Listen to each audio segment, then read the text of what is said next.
So sorry I didn't hit the 9 o'clock time. I had a big problem that happened over here at my house. I put my stuff out, and one of my cats decided to urinate on my bag, and I had to go and take care of all that mess. However, problem is solved. Everything is good now, so I'm not stressed. But it is a sucky situation. All right. So here's what we're looking at. I went ahead and updated my book so it's a little easier for me to actually float through.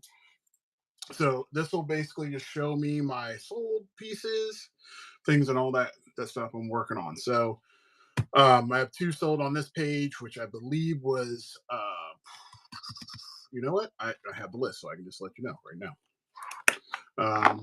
Let's see here. So on this page, we have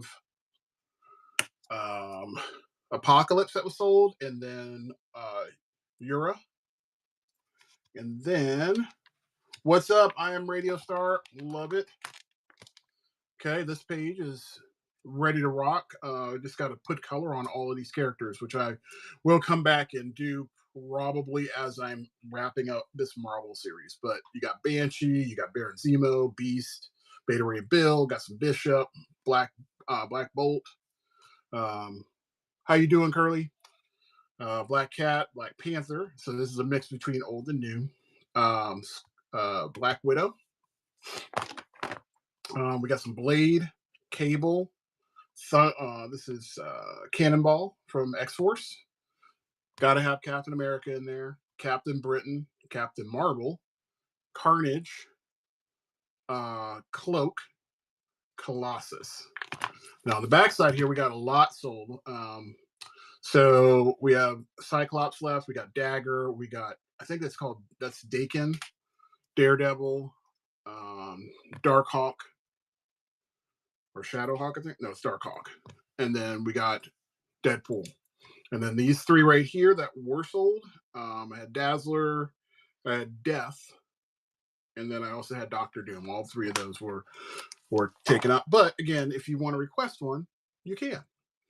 On this side of things, let's see. Before Domino, we had Doctor Strange right here. How you doing, Jose? After Domino, we had Dormammu. This is supposed to be Echo. I'm going to get her done. I have a mock-up for her.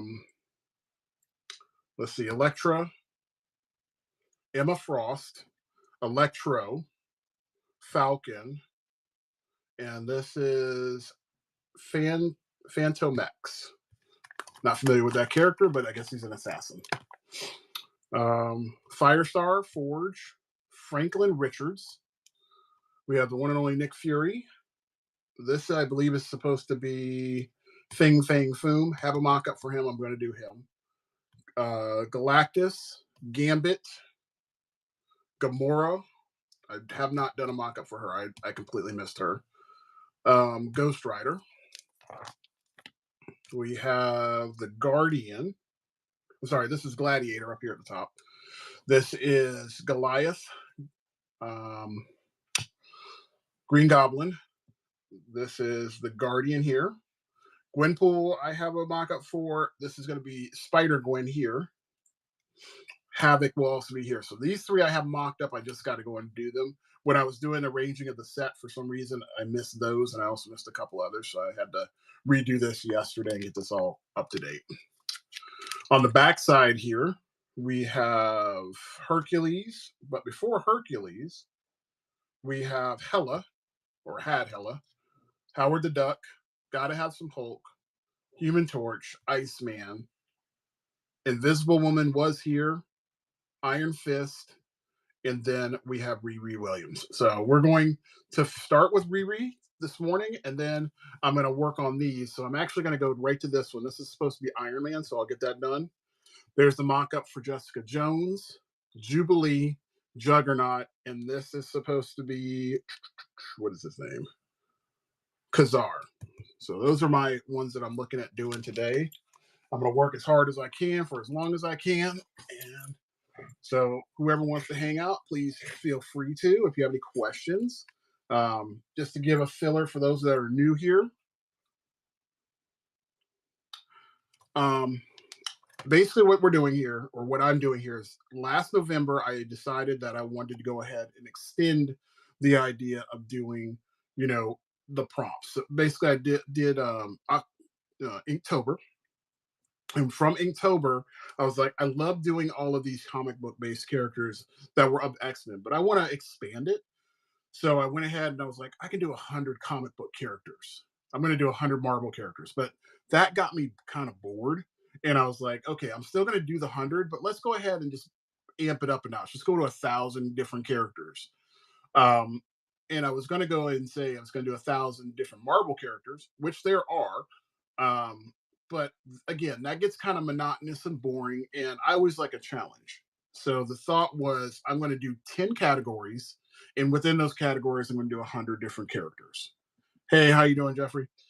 Um, so I have 10 different categories. This is the Marvel category, and I am like right in the thick of it. So I think I came down to like 20 different cards I have left to do for this series. And then I get to move on to my DC set, which I have, I believe, 18 of the mock-ups done, and that way I can just go into just production. For those of you that are not familiar with a mock-up, this is a mock-up. So I mock these guys up like in a very roughy style. I get my iPad, or I'll get like a Sharpie, and you can see these are super rough, but these are my thumbnails that I work off of. So I have a general idea of what I want the character to look like. And of course, I can modify, but this is the general consensus. So if you take a look at like Jessica Jones here, the setup is pretty much the same. The hair changed because I wanted her not to have like this 90s style hair. I wanted to be like kind of slick. Yep. So I didn't want it to be like the same. So Jubilee, same thing. I kind of mocked her up with this very, very basic roughie. And then I was able to flesh it out on the card right there. Now, some people will take this, they'll kind of size this up so that way it matches the size of the card. They'll use either graphite paper, or they'll put graphite on the back, and then you can just trace it onto the card. For me, I don't like doing that for two reasons. One, if you use graphite paper, especially on like regular paper, it's an ink, so it stays in place. So there's no flexibility on it. And then depending on how hard you press, that ink is going to be really deep seated into your artwork. Also, if you press hard, it's going to indent your work surface. So even if you were to erase it, you'll still have like an indentation. So that's a drawback to that. The one with the graphite on the back is probably my most recommended way to do it, because it's pencil. So that way the pencil's just transferring over. Again, the one part you want to make sure of is when you're pressing down using your pen or your pencil, that you don't press too hard. You just want to apply enough pressure that you're applying the design onto your paper or whatever surface you're working on. Is it for everybody? No. But these are a couple of different ways that I do. I mean, making a roughie or a mock-up of what you want to do is the best way to start. If you Yes, I have tried light boxing, but again, it's another thing that I have to have on the board or on the desk. And I have literally maybe about 3 feet worth of desk to work with, and I have other stuff that's on here. So just for the fact of having less stuff, I don't use a light box. But a light box would be kind of hard on these cards, because these cards are not like a regular sketch card. This card is actually made from backboards for comics. So these are comic book backboards that have been cut down. And the reason I like that is because they're very sturdy, they're thick. So they don't have a lot of bend to them, which for me, I personally like. People don't like doing that because it's just time that they, waste trying to cut that up and measure them and all that kind of stuff. But I prefer for my customers to get a better, thicker quality card for themselves. So that's basically what we're doing here. And I'm just going to jump in and do my thing and get redone first. and then move on to working on Iron Man. So it's kind of cool that I'm going from Iron Man to from Riri to Iron Man. All right, let's see here. Yeah, it's just, I don't have a problem with anybody using those Canson cards or Strathmore cards. There's nothing wrong with that. That's completely up to whoever decides to do it. So if you use like Bristol board and you cut it down, same thing. Bristol board's a little thinner than this, but it's still got a heavy weight to it. So I definitely recommend it. But I really like quality when I'm doing my work. I prefer it. I prefer it like when I get stuff that it's good quality. And I think over time I've learned that you can pay a little bit more for that quality. That's a very important piece to have. Okay, so this is my border template. So most people will draw their borders. I created this template to make things a little easier on me. Let me zoom myself in here. Okay. So with this template, I basically took a piece of my board, I cut it out. They're exactly the same size. So I think this one's like 4x6 or 4x5. Okay. So the inner piece has I think it's a half an inch, quarter inch. I think it's a quarter inch. So it's a quarter inch border. So you look at this card from the edge to here, my margin, I believe this is a quarter inch from there to there. So what I did is I measured out the outer part, and I was like, okay, that's going to be 2.5 by 3.5, and I did that on the back, so on this side, so that way when I cut it, it didn't give me like a weird jagged edge. So I did that, and then I measured inward a quarter inch on all four sides. And then I made another one, and this one was actually the 3.5 by 3.5. So what ends up happening is you take your card, you pop it in here like this, just like that. Works as an insert, and then you can just draw your border.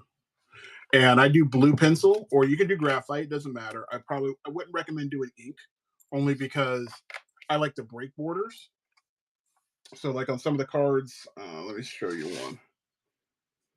Give you an example so that way you can kind of see how I'm breaking these borders. Oh, actually, Riri's got it on her. So you see at the top where Riri's head, her helmet goes up. So it breaks it, but it still gives it a frame for the design, and it looks really, really super clean. You don't have to do the same exact style that I do. I mean, one of the guys that I follow, his name's Steve Sanchez. Known this guy for many, many years. Met him at a convention and have followed him ever since. He does like more of the comic booky style. So he'll have like these little jagged pieces coming out, and the framework is a little different. He'll have circles. He'll have like it almost looks like somebody ripped it a little bit in parts, so it looks really neat.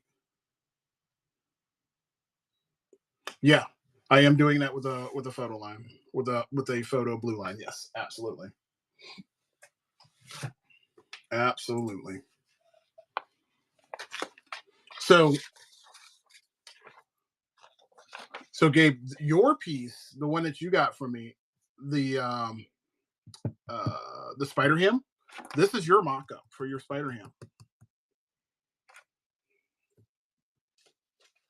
So I used that, and I created this.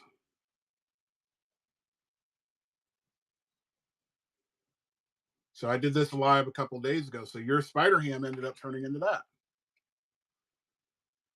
Now, I'm going to be honest with you. The picture does not do it justice. It looks way better in person. I really feel like this does not do it justice. The quality is way, way better. But that is your piece. So your mock-up, just like what you do with your paintings now. I don't know if you do like a sketch for your paintings, but this is what I found works the best for me. I don't know why I didn't start doing it from the get-go. Because when I go to conventions and stuff like that, I usually have like some rough ideas of what I want to do. It's not recorded on Twitch, but if you go to my YouTube. Let me give it to you, and you can actually watch it on there. Let me see. I'll just give you the. I'm going to send you the link for the YouTube, and then that way you'll be able to see your piece. Where are you? Let's see. Boom, boom, boom, boom, boom. There we are. And let me see where my live is that I did for yours. It was only a couple days ago, so I think this is it. Yeah, this is the one for you.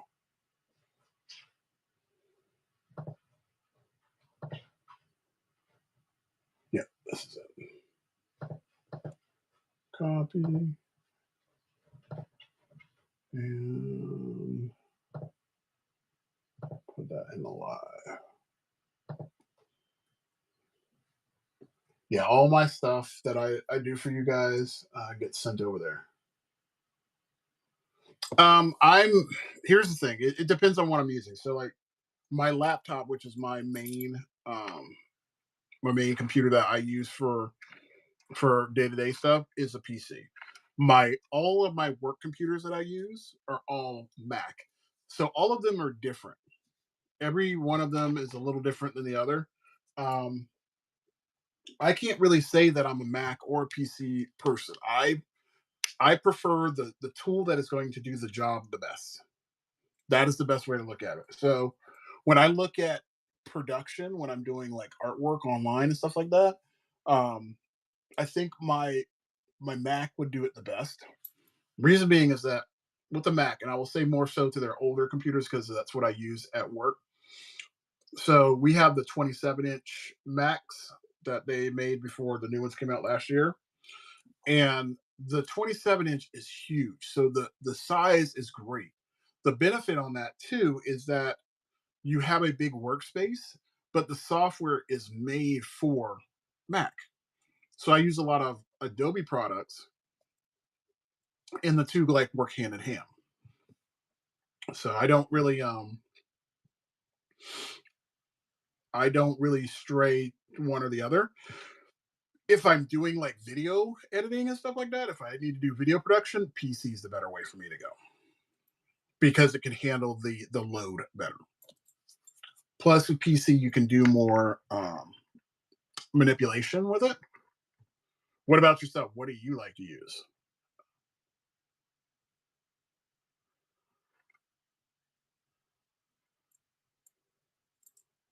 All right, let's get Riri going here.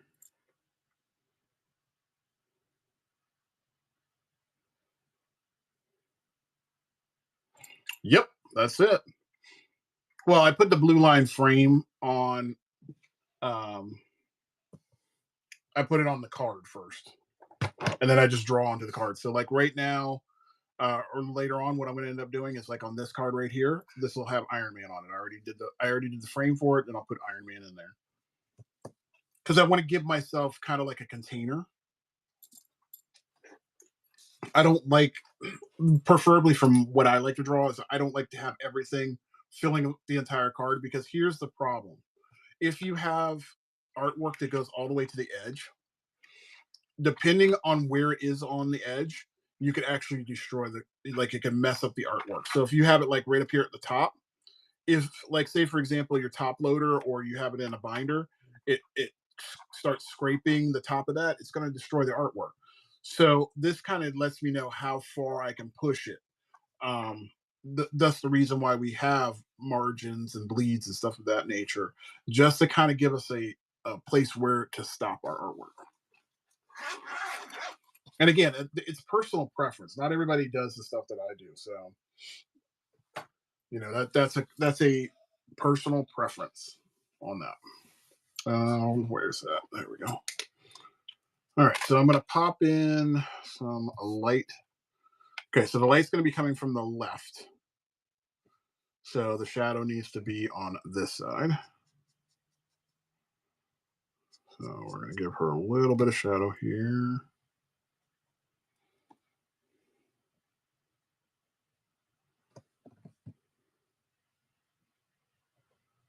Yeah, and you know what? I think about the old days when I would look at comics, And I remember getting old DC comics and Marvel comics, and they were very boxy. I think even early 80s is when, when I started seeing things pop up and they were breaking borders. And I was like, this looks cool. When I saw my first, who was the first book I bought where it really did it? Um, I saw Incredible Hulk 350. And Incredible Hulk 350, I saw Hulk versus Hulk. So it was Gray Hulk on the front along with Green Hulk. I saw them breaking panels multiple times, and then I saw another one of, I believe it was might have been Captain America 350 as well. Let me pull it up here. I'll tell you. Turn that on.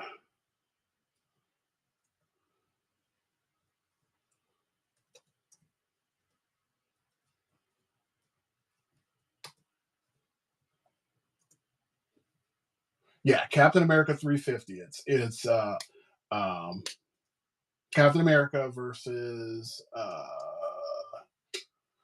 American Agent. And there's the first opening scene is American Agent going against all these guys and just beating the living hell out of them. The movement in that was just so good.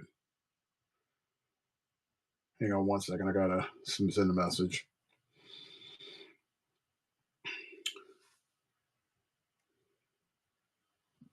Hey, Sean, really quick question. Is there a way to re enroll a student for one of my classes, period? Apparently, she said that she was in my first class on Thursday. I don't remember seeing her, and I don't remember seeing her on my second class, period. However, she still would like to be part of the class. Can you let me know if this is something that is possible? Thank you. All right. So sorry. So I have I have vivid memories of that. Now, the one that really got me that I is still one of my favorite books, and I'm pretty sure I still have it in my collection because it's like the first time I really started collecting comics. Um, was Spider-Man 346. Let me see. I know it was before 350. It's Amazing Spider-Man. I just the cover is what I love. It's Cardiac, Rhino, and Spider-Man. Spider-Man 346. It's 346. Yeah, here we go. Try that one.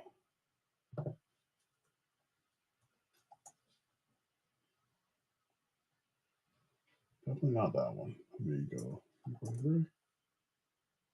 What book is this?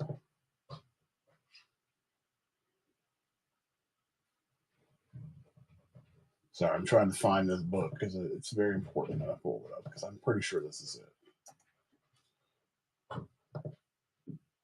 Yeah, that's the book. Okay.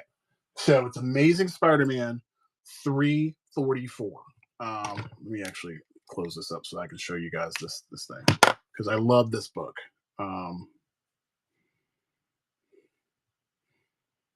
don't pull it out of my stuff very often because it is an old book and I've worn that book out. I need to get another copy of it. Okay, so this is Amazing Spider-Man 344. Now, people will give this artist shit all the time. I don't. I respect what this guy did. He is still phenomenal. However, I will say his best work is still when he did the runs on Spider-Man and early Savage Dragon before he hit 100. Um, when he used to draw panels, everything had action. Everything was amazing. Um, pardon the pun. This comic book is what showed me how to break panels. And then when I saw Amazing or Spider-Man number 12, which was when I got my first taste of First taste of Todd McFarlane. That was Eric Larson.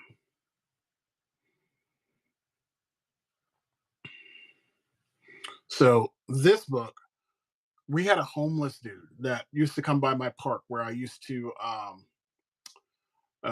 camp council. So one summer, this guy, he would always stay off to the side. He would never be around our kids or anything, but he would go to this one table and he had a drawing, not even a drawing pad. It was just a notebook.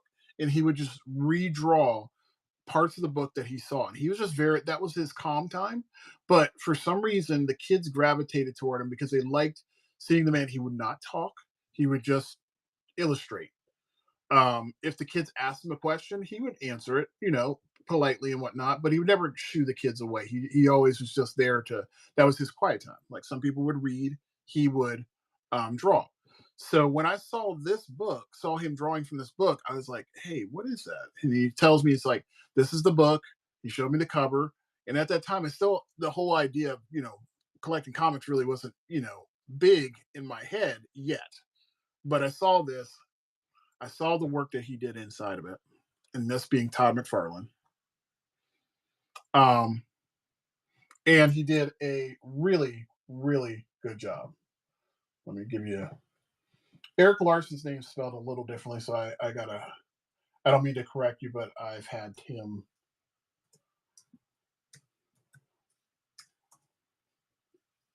There, that's him. Just so you can find it because it'll still pull it up on Google, but that's his correct spelling of his name. He Eric Larson and Todd McFarlane like are the two dudes that when they hit Spider-Man titles, they killed it. And they are the ones that kind of got me going on this whole path of being able to um, give my artwork a little more dimension. I didn't really get the feel for it, the flow for it, until I was much older, but I understood what they were doing. Rob Liefeld was another one of those guys that really pushed design and pushed layouts and all that kind of good stuff. So he was another one of um, my artists that I followed. When I was younger, the thing that I realized, I'm like, man, I would love to learn all of these things and just be, somebody that's known as like the executioner. So I would be the person that you would go to and be like, hey, I need you to draw like this dude. And I'll be like, done. Gotcha.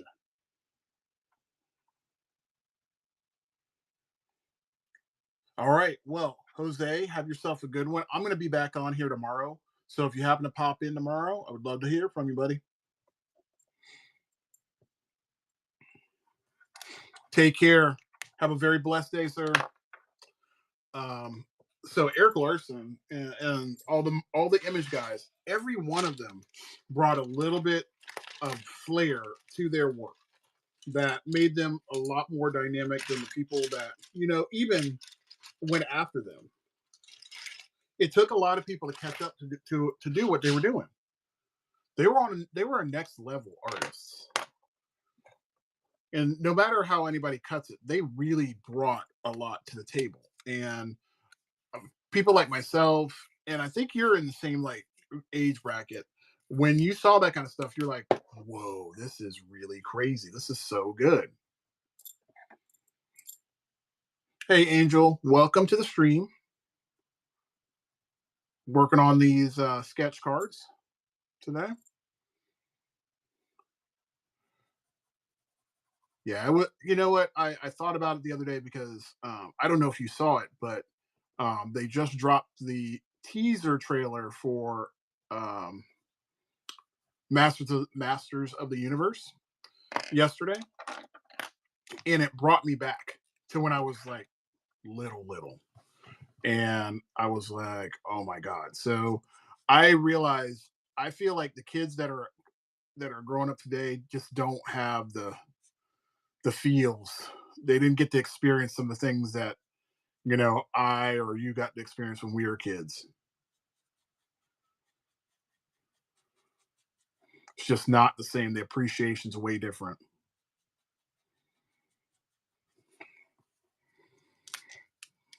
I feel for them, but that's okay. They'll get it down the road.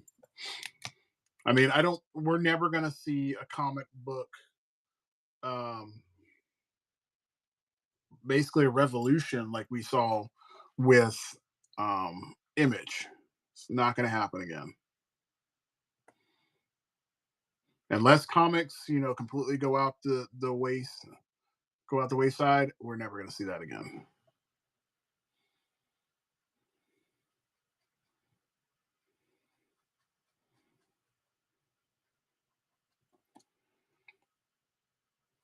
How you doing? Welcome to the stream, XX. Yeah, I mean, I wish that kids could enjoy it the way that we did. I mean, think about it. Banger titles like Spawn, Wildcats, Pit, which doesn't get enough credit, but Pit was still awesome. Um, Seeing all those companies come to life and seeing who would be the last one standing, and realizing that a lot of them still are very successful. Good to see you up this morning, XX. Just so you know, um,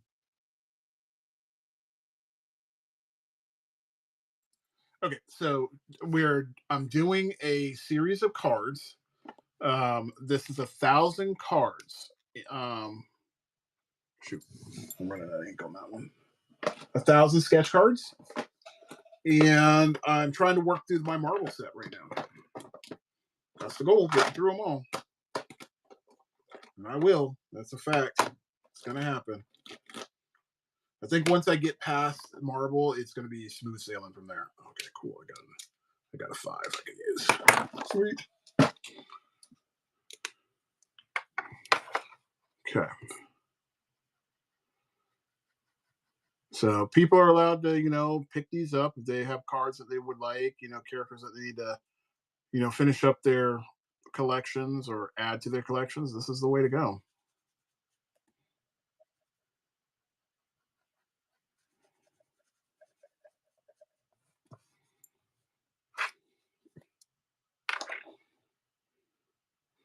100 are part of that. I'll tell you I'll tell you what the other ones are if you want to know. Thank you so much. Okay, so here's the complete list. So if you want to jot it down, I'm going to give them to you all right now. Let me pull it up. I should know this by heart, but I tend to like I have so many things going through my head. It's that ADHD brain that I tend to forget some stuff. Okay, here we go.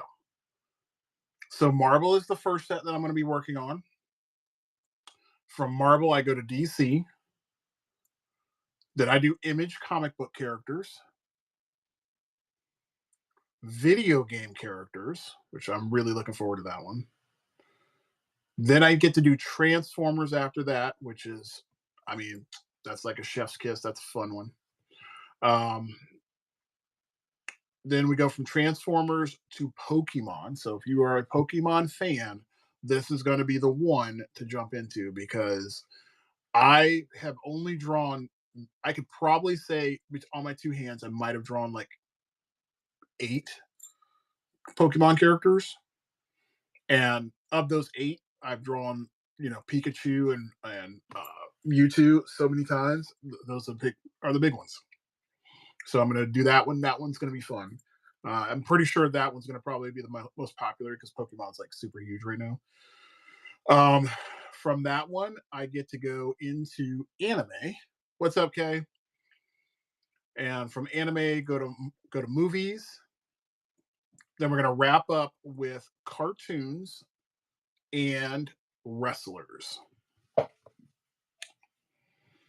So those are the 10 categories that I'm going to do. So I have to repost all of the categories and what's going to be in every one because I've had people that have requested certain characters, and that way they can just help me, take them off the list. I've had people do like Jack Sparrow, and I've had a whole bunch of Cars characters and stuff like that. But I'm looking forward to my two big ones. Actually, there's three. So I'm looking forward to wrestling. I'm looking forward to Transformers, and I'm looking forward to the Pokemon. Those are my big ones because with Image and all the comic book stuff, I draw that stuff. That's normal, everyday stuff. That's my wheelhouse.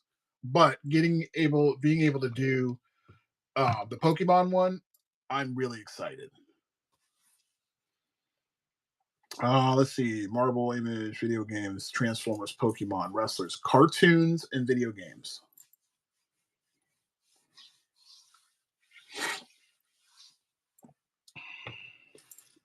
So 1, 2, 3, 4, 5, 6, 7.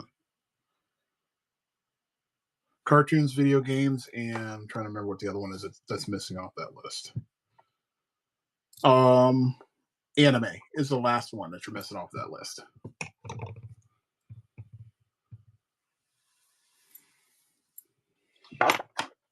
So that'll complete the 10. Yep. So I have a lot of anime characters that I love, but I'm drawing a lot of anime characters that other people enjoy as well.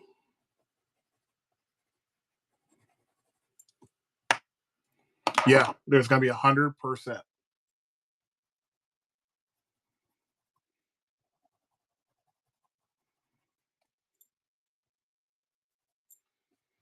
Yeah, I know it's a little crazy, but you think about it like this, okay? If you do Inktober, you're doing 30 pieces, 31 pieces, right? Because October has 31 days. This is that, but more. As long as you have a plan to execute what you want, then it's just a matter of will, desire, and focus. Yeah, I'm gonna do this is literally gonna be my primary stuff that I'm gonna put on here because I feel like the pressure is on. When people are watching me, I don't get nervous when I'm doing the streams anymore, but I do feel like the pressure's on to produce. And I like that. That's a good pressure to have.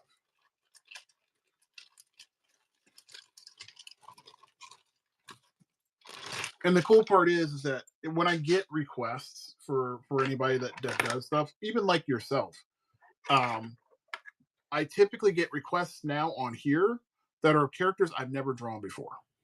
I've never once in my life drawn a Spider Ham ever, but I can now take that off my I haven't done list and say I've done it. Somebody introduced me to who was it?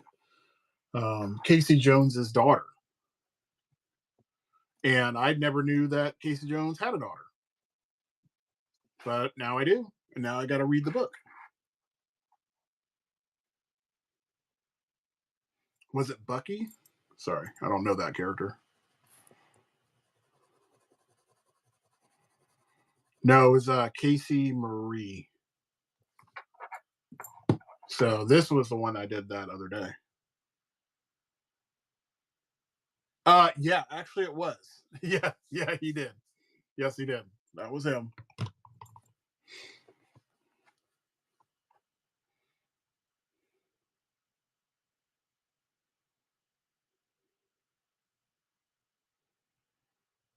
Yeah, she's a fun character to do.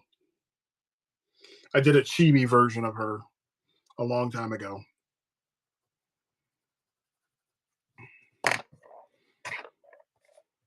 I mean, I guess a good question to ask everybody. What is your favorite, when you think about when you're a kid, what is your favorite TV show or cartoon show?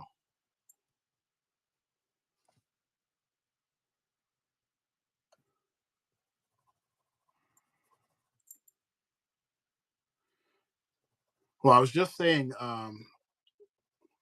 that they just launched the mini teaser for Masters of the Universe, and that brought me back. I loved that show. I didn't realize how much I love Masters of the Universe, but I can't tell you how many times I sat home and watched that stuff.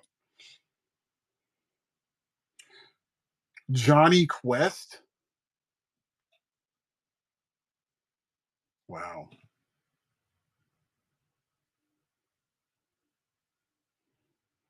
Um, to answer your question, Gabe, I do research characters that I have not drawn. However, I kind of get a good idea of who they are based upon images that I see. If I'm doing a large commission, I'm gonna put more time into it. I'm not if I'm doing one of these, I do some brief research. I might spend maybe like 20, 30 minutes. I'm going to work. At least I can get like the basics of that character down. Listen, you're not old, you're aging gracefully. That's old is just a state, it's just a word.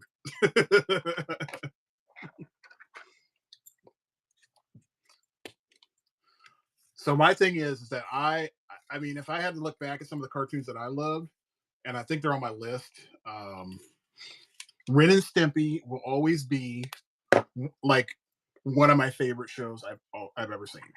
It was so wild and crazy. So before SpongeBob was SpongeBob, we had Ren and Stimpy. And if you haven't seen Ren and Stimpy, you need to go take a look at it. It's crazy. I'm surprised that it ended up on TV. There's a reason why it was on late night TV. Like it came on with like all that and Salute Your Shorts. Well, I mean, anybody that watches like Rick and Morty, it's on that level.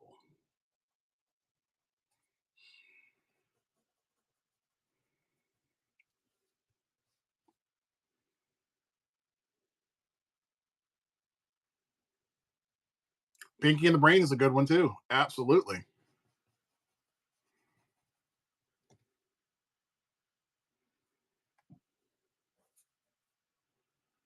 Yeah, well, it's the drawing style. Well, anybody that knows the history of the guy that created it, I can't remember his name, but he was mentally unstable. And when I found that out, I'm like, they let him create a show.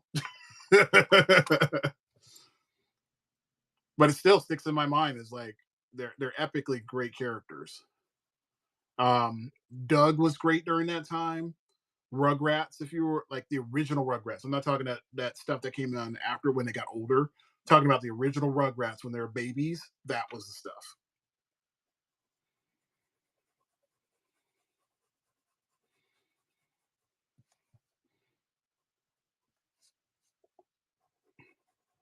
You know, the Rescue Rangers was another one that I loved. Tailspin, Gummy Bears. I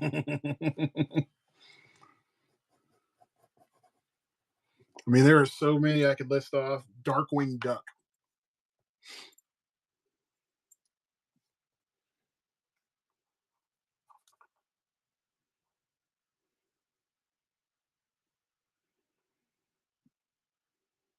Yeah, I mean, I used to go into the like Sunday mornings were my thing. I used to cut the newspaper up before my dad had a chance to read it, and I was like, I will take the cartoon section, please, thank you.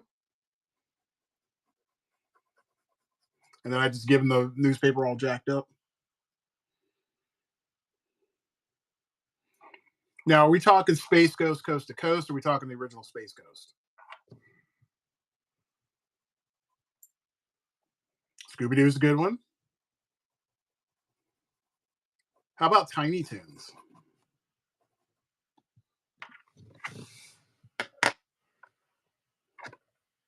Oh my goodness! Wow, wow! You threw a bomb on that one. That was good. That was almost unfair. Wow. Yes, Gargoyles. I still to this day have not seen all the episodes of Gargoyles. I know that they're on Disney Plus, and I'm gonna do a deep dive and watch them all. But yeah, that was a bombshell. Wow.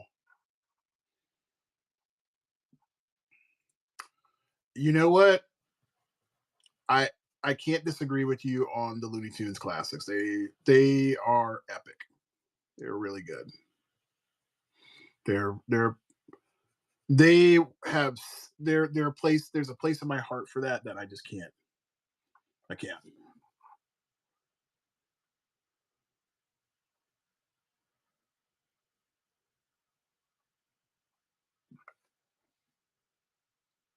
That book was good. I actually still have a couple of the comics. No graphic novels, just the comics of that. And every so often I'll find them in a bargain bin, and I grab them because I just love the artwork from that series.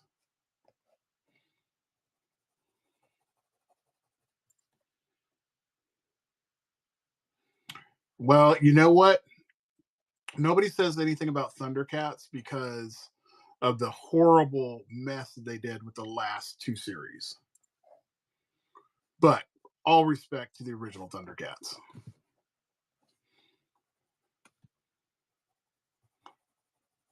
I will never forget they tried to do a Steven Universe version of the Thundercats. I'm like, what the hell is this? This is not even close. What are you doing? And I think they were going through that whole phase of, hey, we're gonna do everything kind of like Teen Titans Go. And I'm like, no, don't do that.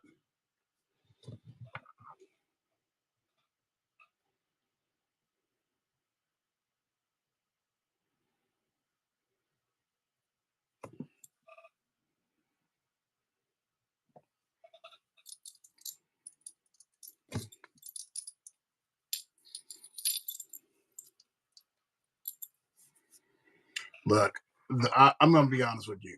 I am looking forward to the day that they make the official announcement that they're going to make a live action Gargoyles. I will lose my shit when I hear that happen. There was a CGI version of Thundercats that was done, and if they could do it in that vein, then that would be dope. The CGI one that's out there is a fan made one, but it still is fire.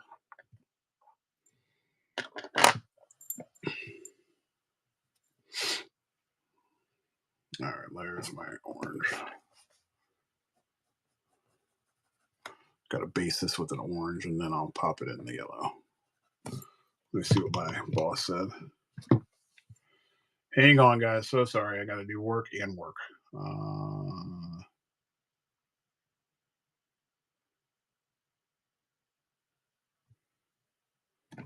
Perfect. Thank you so much. I'll go ahead and take care of that today. Let me send this email back to my student. Let them know that I want to get them back in there. Where's my email?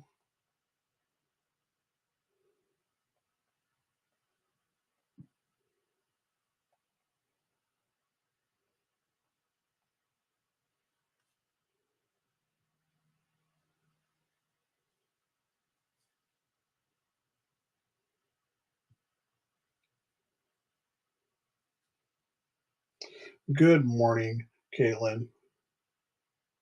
New line, new line.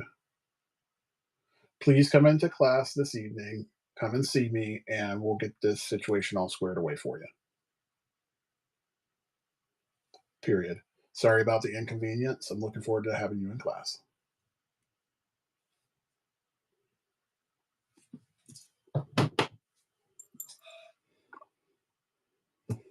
Hold on, my feed is like slow. Listen, I'm 40. I'm gonna be 48 in April. The 40s are awesome. My 30s were good. Like the end of my 30s were really cool. My 40s have been like amazing. I'm so looking forward to my 50s. Like I feel like I'm picking up momentum.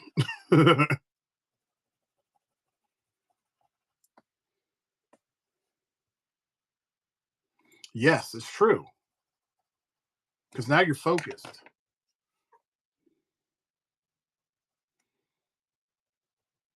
I feel like I'm seasoned, so when I can go ahead and I feel even better when I can just dispense, knowledge to people too.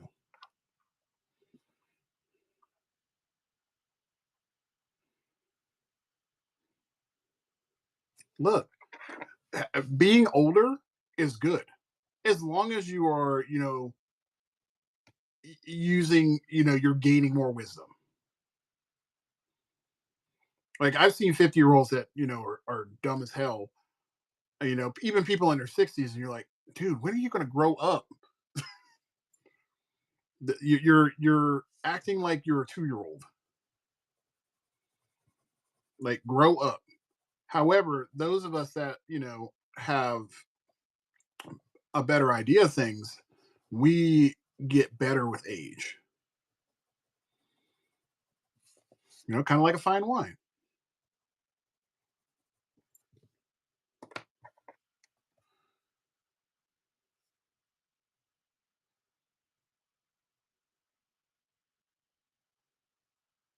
That is true. I mean, when you tell a parent, hey, I'm this old, that is great.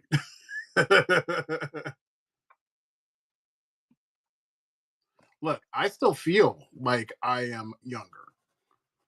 I take I take calculated risks now, whereas before I didn't. So um, I'm getting ready to.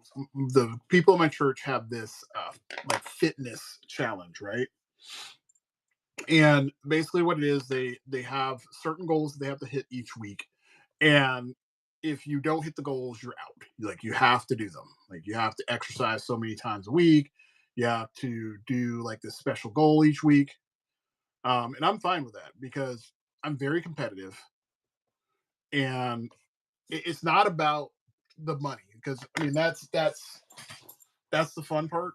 But it, I have a goal. I want to be able to go back to running again. So, to answer your question about the calculated risk, so back in 2021, I tore my quadriceps tendon. So there's a tendon that sits, like, say for example, this is my kneecap right here, right above the kneecap. My tendon tore. So it didn't collapse. A collapse means that it broke all the way across, but it actually tore. So half of it got torn from my knee. So because I ran a lot, and I was like a long distance runner, having that like stop me was tragic. So it took me probably about 2 years to get everything, to a point where it wasn't hurting anymore. So the first surgery was to reattach it. Then I spent about 6 months, doing rehab to be able to walk again. It was hard for me to walk upstairs and all that kind of good stuff because I didn't have the power. And then I ended up finding I had arthritis in my knee. Like, they have 4 grades. You have, like, one is a mild, like very mild, to four where it's like bone on bone. I'm in the middle. So I ended up getting that cleaned out, got, the back of my patella shaved down and all this kind of good stuff. And then I was back to being able to have mobility, but I was in pain every day, because I just didn't have the strength in there, and things were still rubbing against each other. So I got some treatments, something called a PRP shot, and this is good for anybody that has like really bad severe pain. So a PRP shot is basically, they take your blood out of your body just like they're withdrawing blood. They run it through a centrifuge, and they pull out the plasma, and then they inject the plasma into the injured area. So it's basically, you're putting in stem cells into your injured area to help heal that area. It hurt like hell having it done, because they had to go underneath the knee, which is really, it hurts a lot. But after the third shot, and this is in 6 weeks, 6 weeks worth of treatments, and there was only three, so every 2 weeks I had to go. I ended up having zero pain. Like, it was just as if nothing had ever happened. And the healing began to happen because now I'm able to do like a light jog, but I still, like, my leg lands weird. So my goal between now and April is to be able to run a 5K. And that's why I'm taking on this challenge. So when I go back to calculated risks, I don't run as hard as I used to. I take breaks when I need to. I realize that I'm not trying to compete against somebody that's 19. I don't need to do that. I've already proven I can do that to myself. That's fine. I can do that. If I really want to, cool, I can. But if I do it, I know I'm going to be in a lot of pain. My days of being able to run a full marathon, those are probably behind me, because the pain that would happen from it, the overall feeling, I don't think it's worth it to do it. If I feel like I'm going to be able to do it, I will train properly.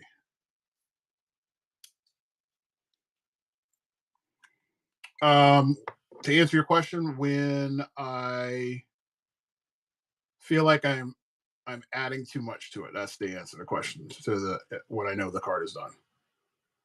Like right now, I'm going to add a little bit more blending to the chest plate, and then I'll give her an outline, and I'll be done with her. There is such thing as overdoing it. But yeah, just calculated risk just means that you're doing something where you know that you're doing it and you know what the outcome is versus just doing it to do it. When you're young, you're just like, oh yeah, I'll go and do that. I'll lift that 200 pounds, even though I don't know what's going to happen on the other end.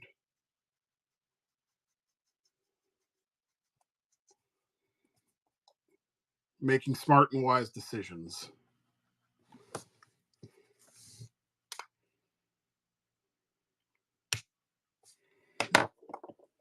Yeah, the metal look is a hard one. It's a fun layering process. So I have to let things dry and then come back to it. Yeah, trust me. When I talked to my wife and I was like, "Hey, listen, I want to go back to doing running again," she looked at me and she's like, "No, not unless you're fully insured. Because if you go out again, we need to be able to, you know, sustain while you're out." I I did my surgery. I was thank God for modern drugs. I will say that much because when I did the surgery, um, they they did the cut. They literally went from like right above my knee down across my leg, so that way they were able to open it up and do the surgery. Now, because of modern medicine, I didn't feel anything for about a day and a half. But I went into surgery on a Wednesday. They had me in therapy on a Friday. I could not literally like I went into surgery. I could bend my leg, like literally, like I could go like this with my leg. I could not even lift my leg up 3 inches off the bed after I did my surgery. But after going to therapy, I was able to get my leg up within a week. But it took a lot. Um, I was not able. I used to strap a 5 pound ankle weight on, and it took me about 2 years to be able to really move that. The pain was unbearable. You don't realize it, but again, like I said, that's a calculated risk. Like if I do stuff where I'm exhibiting too much power, too much strength, what is it going to cost me in the end? I'll give you a better example, and I'll relate this to art because this will make a lot more sense. So, probably, I'm going to say, let's see, my wife and I have been together for a minute. I think this is my second year that we were together. So I'm going to say 12 years ago. Um, and actually, no, I'm going to go 15 years ago. So 15 years ago, I did something called 24-hour comic book day. All right. Okay, you have yourself a good one. Take care. So I did something called 24-hour comic book day. And on 24-hour comic book day, what you do is you're supposed to um, create a book in 24 hours. A comic book, 24 pages, 24 hours. It's pretty damn insane. Um, and this is, you can do it from scratch. You can have a rough outline, all these kind of things. So you can figure out how you want to do it.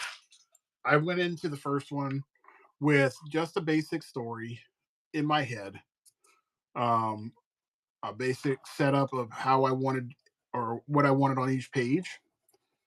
And I was able to draw 15 solid pages in 24 hours. Now, I started at 11 o'clock. I had to finish by 11 o'clock. That was the craziest thing I've ever done.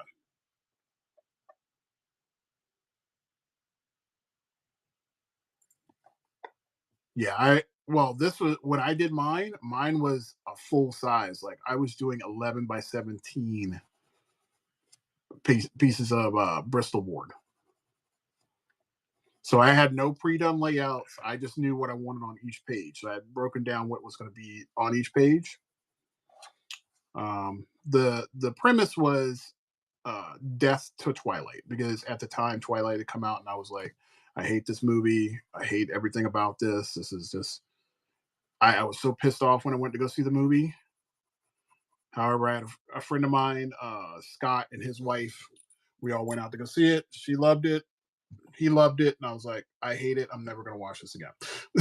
So I got mad. So my whole concept was, I want to do anything. I want to come up with this idea where this character just goes after all of the Twilight characters, like tries to torture them in every possible way possible.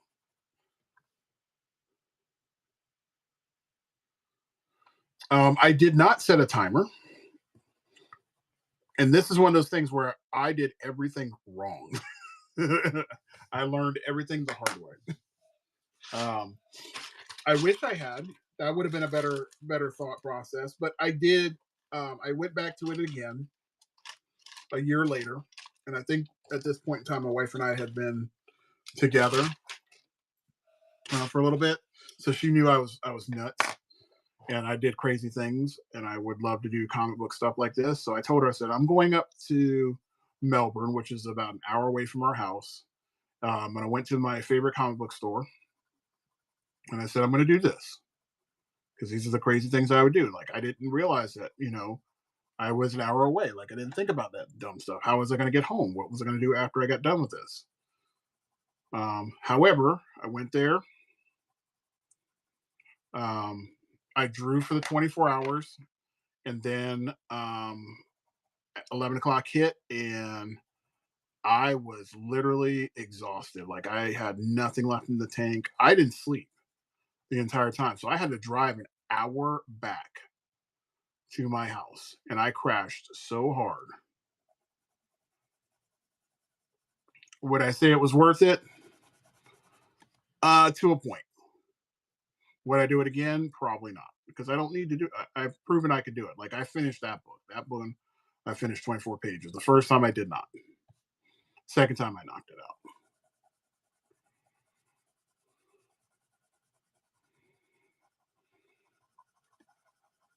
But again, it's all calculated. Like, I would not do that unless I knew what the outcome could possibly be.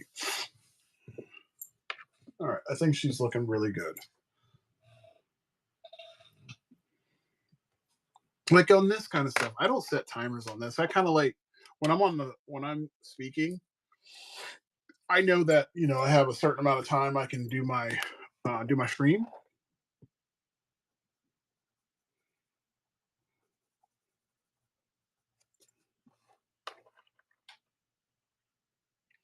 Yeah, I mean, I will say, doing stuff like this, once you get experience, then I would tell people how to approach it. I'm not going to tell them, you know, I wouldn't not give them good advice. I would give them the best advice so that they could be the most successful. When I did it, nobody told me about this. Like, when this thing first came out, doing 24-hour comic book day, there were no, how tos and all this stuff. I mean, YouTube was still out there and whatnot, but this was just a challenge somebody threw out there, and they're like, "Hey, let's go ahead and do this." And I jumped on that bandwagon and went into it blind, and I was like, "Okay, well, it gives me a chance to draw. That's great." But I planned out nothing. And there's that old saying, you either plan to win or you plan to fail. And I planned and I failed. All right, so that one's done. That one looks good. I think I'm gonna give a little bit of red to the top of her head here.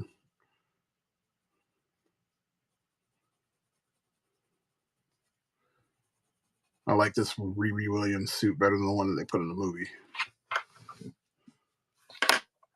She looks amazing.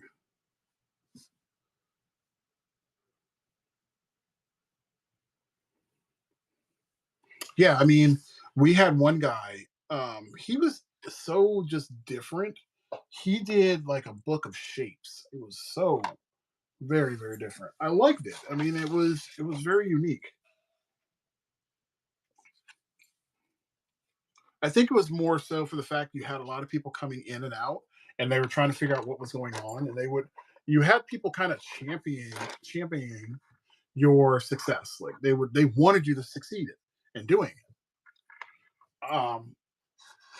So they would, like, a lot of people would come in, they would talk to their friends, hang out, buy us food, and go from there. But it was really hard.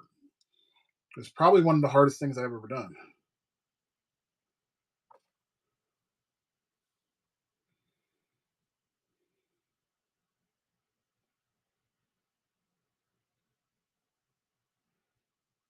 Email this lady real quickly here.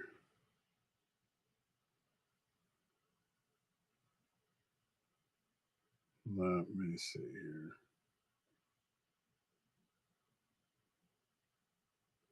Need to email this lady. Actually, let me find out which class this girl was in really fast.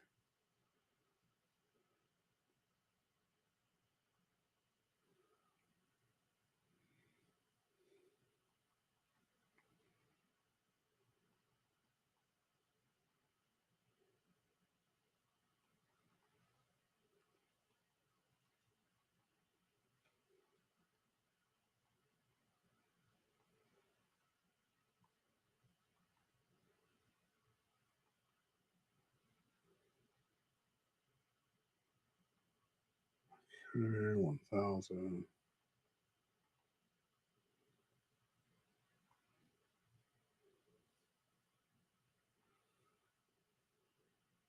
There we go. Okay. um. So I would plan, like, if I was to do it for a third and final time, I would literally do roughies just like this. I'd rough it out. I'd be like, okay, these are all my panels, so that way I have everything laid out.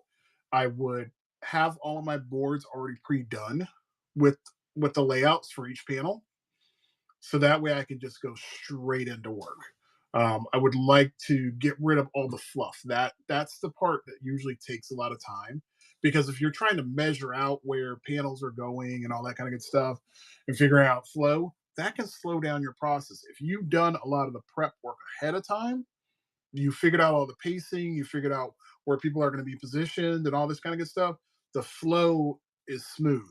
But if you're trying to do that on the fly, it's really, really hard, unless that's something that you're known for doing. All right, let me get a picture of Iron Man so I can get that going.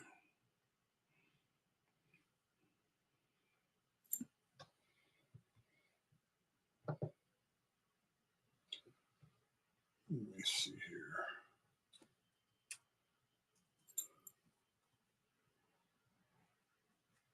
Yeah, it's not for everybody. It's not. It's definitely not for the weak of heart. It is. It is a challenge like none other.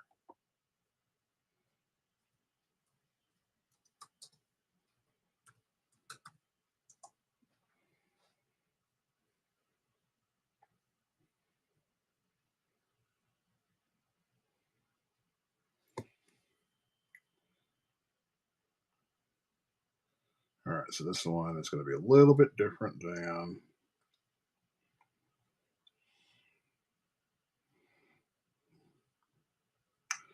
Yeah, when I think about some of the stuff I've done over my life, like in the art world, um, there's been a lot. Um, I think, like, my biggest one, I think that I'm going to end my that I might end my career on, like in doing like art.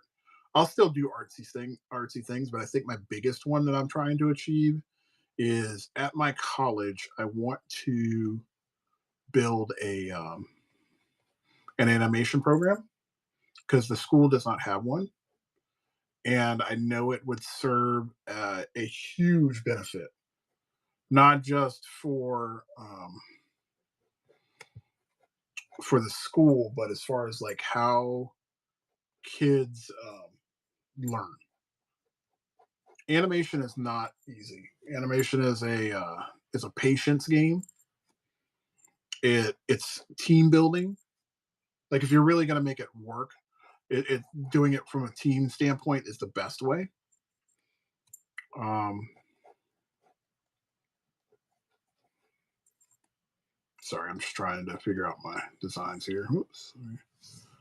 Um, but doing it from a team base is good because it gets you to think collaboratively, design collaboratively. Um, it gets people to talk. That's the biggest thing. You're able to come up with better ideas as a team than you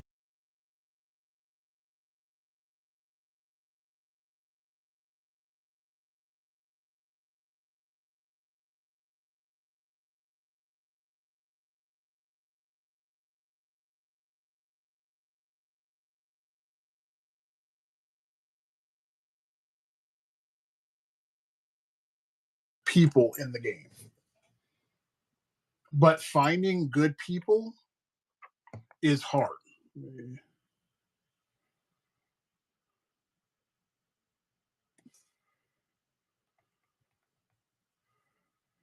Okay.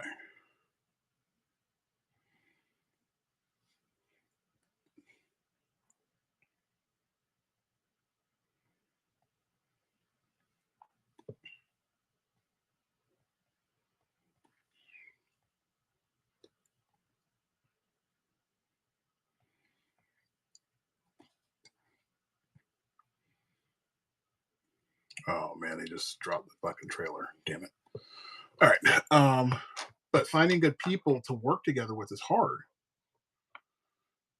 But when you do find a team, like a good team, like you guys are unmatched. Like it's not possible to be beat. Um, and the thing is with the school, um, how you doing, Pisces? So, so when I say good people, let's you have to have people that are on the same page, that are like minded. So I kind of look at it like a marriage, right? In order for a marriage to work successfully, a couple things have to happen. Number one, you guys have to learn compromise. Huge, super huge piece. Number two, you have to learn how to communicate. Number three, you have to be open to be an objective and work with those other people. Those are the parts that are really hard, you know. And when you find a good team, like say for example, when we look at um, Todd McFarlane and Kirkman and Greg Capullo when they were working together. There's a reason why those three stayed together for so long and were so successful in the books that they created. Okay, there's a reason why uh, Robert Kirkman and Ryan Otley worked so good together and worked together on a book for almost 120 issues, right? Because they knew how to work together. And when I'm thinking about the animation program, number one, in my city, we have a school that went from a small state school that you used to have only two buildings to a community or sorry to sorry it was a community college that used to have only like two buildings in one city to now a state college that is now located in one two three see one two three I think it's four different cities. Okay, and that's very good. Now, don't get me wrong, the campuses aren't huge. How you doing, Cyberfunk? However, that opens up an opportunity because they're smaller. Number one, they have a different kind of pool of people. The pool is a lot smaller to work with, but you could also get funding because of the small pool. Okay. Now, if the program starts doing well, it starts producing and wins awards, that brings more money into the program, which can build the program out. So now you're creating another hub where you can find animators, you can find story writers, you can find storyboard artists, directors, all of these different people from a place you never would have thought of going to, and that's very very important. Nobody would have thought Savannah would be the place where you would find a ton of radically amazing people that were, come from a diverse population. We're talking not just here in the States, but we're talking also, internationally.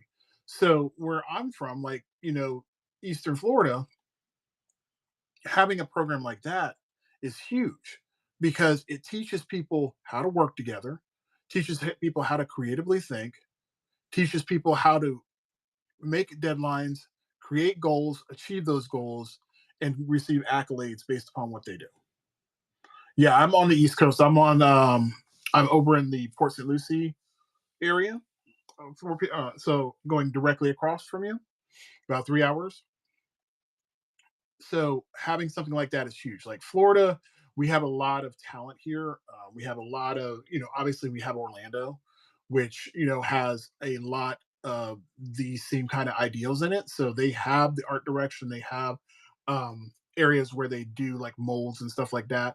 So having that here as it's growing is the best time. Like right now, our area where they're in the talks to get something called a bright line, which is like a speed train that goes up the east coast of Florida, and it's supposed to goes west, then it's going to come down the west coast of Florida and then go back across, so kind of like a big circle. um, that is growing, and that's going to bring more population into our area. They're bringing in, we have our Amazon warehouse, which is huge. Then we're going to be getting the Bucky's in our area, which is another huge opportunity.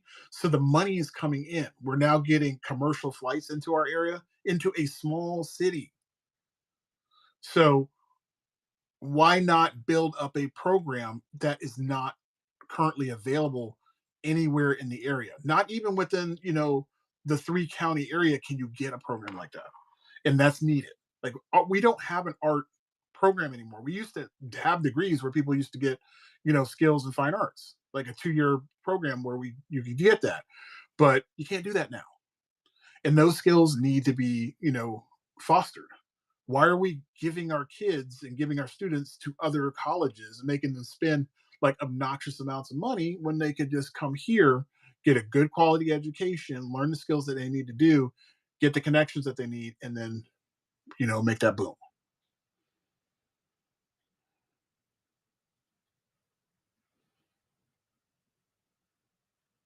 No, so SCAD is their big program that they have over there. So if you're not familiar with SCAD, look it up. SCAD literally is connected to the Atlanta area, and it's connected to a couple of areas in Europe.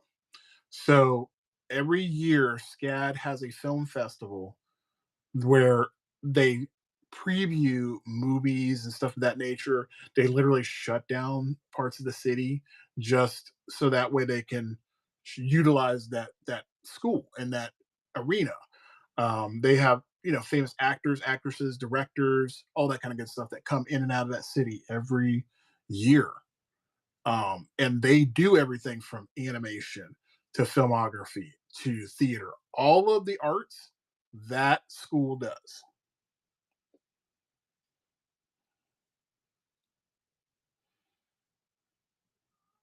Yeah, that's unfortunate. That was a big loss. Yeah, and just think about it. Like, California is great, but there's a couple of different problems with California, right? So number one, California is all the way on the west for most of the people that I talk to. It's very far away from them. Number two, it's very cluttered, and it's very expensive to do the things that you want to be able to do. But think about it like this: if you could do that for a third of the price, why would you not come to a smaller city? Especially if the program is growing and you're on the track to grow with it.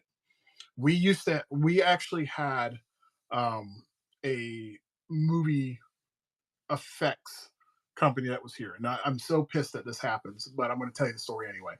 Um, so if you remember, like, what was it, Transformers, the second movie, Revenge of the Fallen. If you remember, what is it? shoot, I'm trying to remember the other movies that they did. They did Pirates of the Caribbean and stuff like that. This movie effects studio called Digital Domain was located. They built a building in Port St. Lucie, Florida. Yeah, but they built this building in Port St. Lucie, Florida, and it was going to be a big thing, but they stretched themselves so far that they had to file for bankruptcy, and the building turned into a church. Now, granted, if somebody had managed the company, it wasn't the city that was causing the problem. It was a company that just didn't manage themselves properly. If they had been managed properly, then they could have been successful and won that war, right? However, that did not happen. Um, Sorry, I just got to pop this in there so I can get my reference. Um, but if you have it from a school standpoint and you have people that are in place that can really manage that kind of stuff, you're going to have a successful program. And I know I can do this. I know I'm only one of many people that can make a program like this succeed.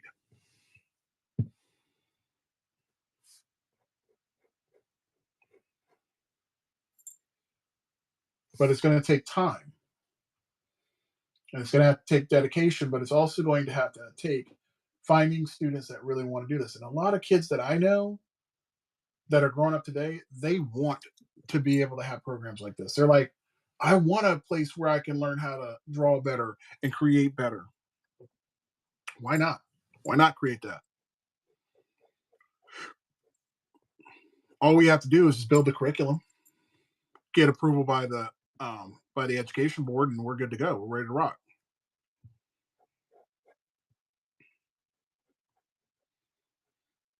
Now, that just takes a little bit of time.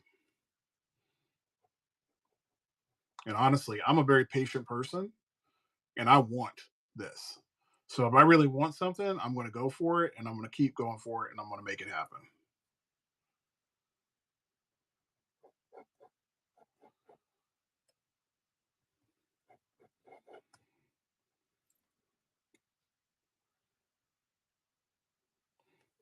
Yeah. Well, here's the thing. You know, the sports programs are great. I think they're awesome. But think about this: like, if we were to take some of those funds and feed them into that program and build up that, guess what? We can now create filmographers that could create stories on those.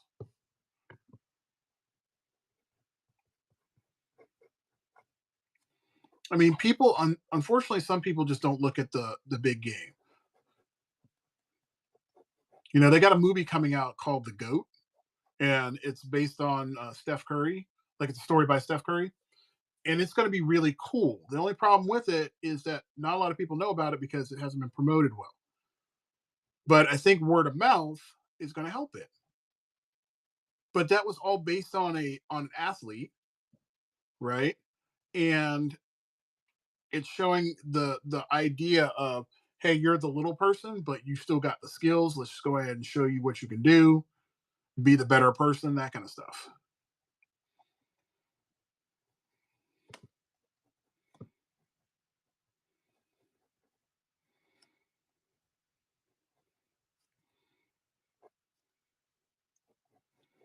I love sport. Look, I love the sports in these schools. Now, there are certain things that really could um, that make schools like they're schools that are known for their sports. That's good and well, but there are other schools that really need to kind of like carve their niche and run with it, because those need to be the areas where people can be even more successful. Because, like, we have schools that are really good with lawyers, we have schools that are really good with acting, we have schools that are really good with with film, we have other schools that are really good, with science, all that kind of good stuff. But if you have schools with the arts, that's the part that's missing, because the arts show so much. They give kids so much success.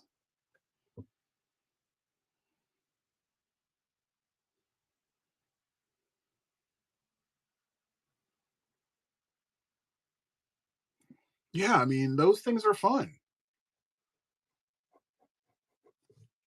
You know, if I wasn't doing this, I would be doing some kind of science because I love problem solving.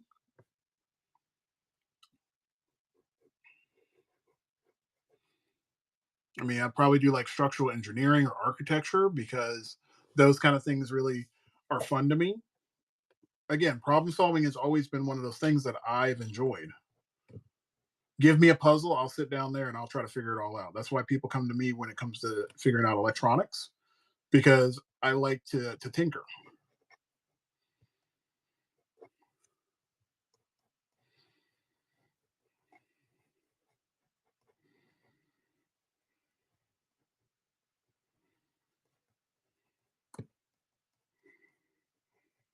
All right, his hand's looking all funky. So I gotta.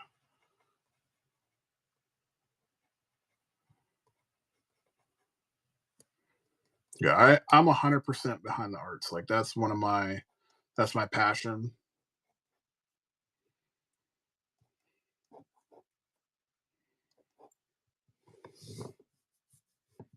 Did I miss the angle? Oops. Let me do this. I'm not even gonna shift the angle. I'm gonna move this forward. So sorry. There we go. You know, if you can see that better. Is that a little bit better?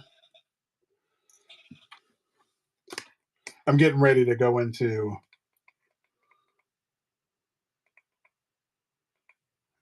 take the light down a little bit too.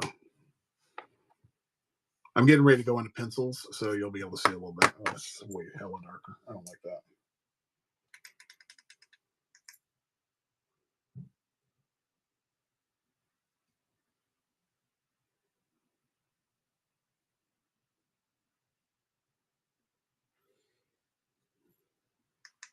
Trying to see if I can find a color that's going to work a little better on this. Did that yellowish color work better? You like that?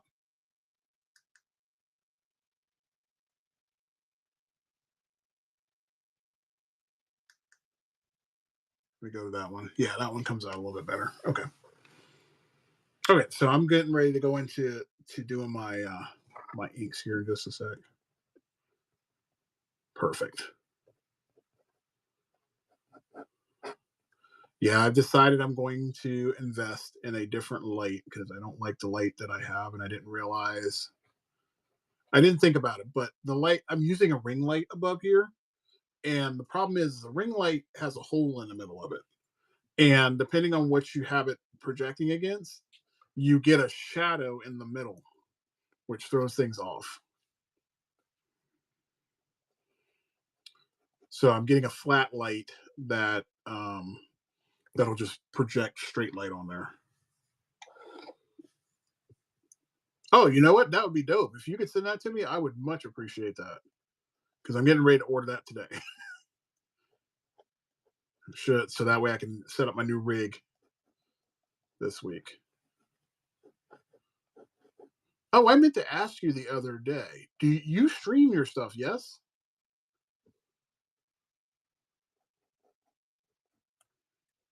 There we go.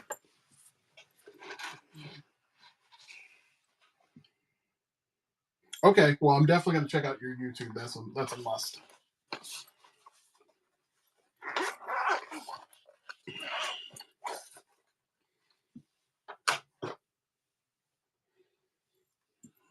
All right. Make sure this is the one I can use. That was the Spider Ham one. I'm glad I kept all the pictures of the works that I've done. I'm looking forward to seeing the book done. There we go. Like I'm doing a whole book with everything in here.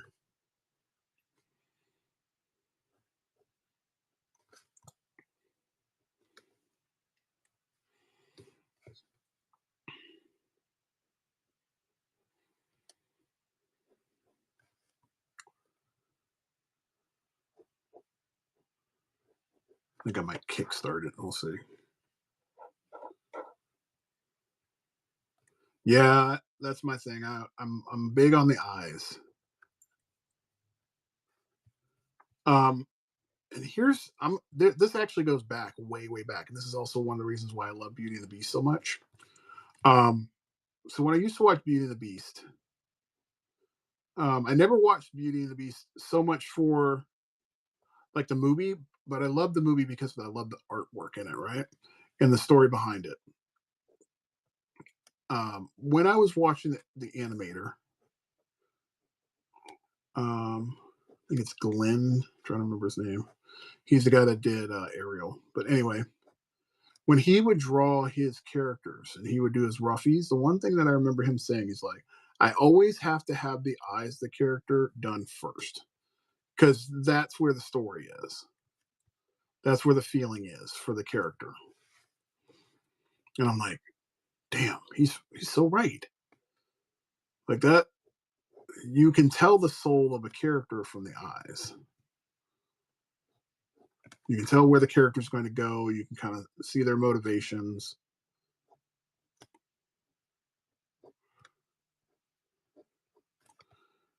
You know, just from setting up a good face and a good set of eyes.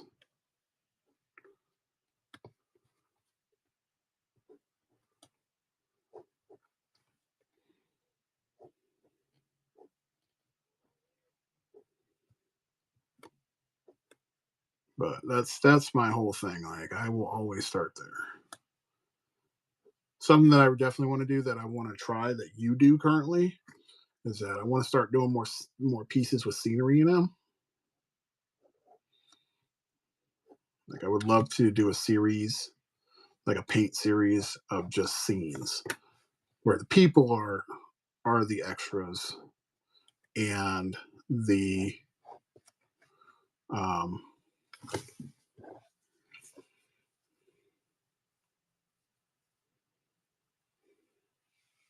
let me see who that is.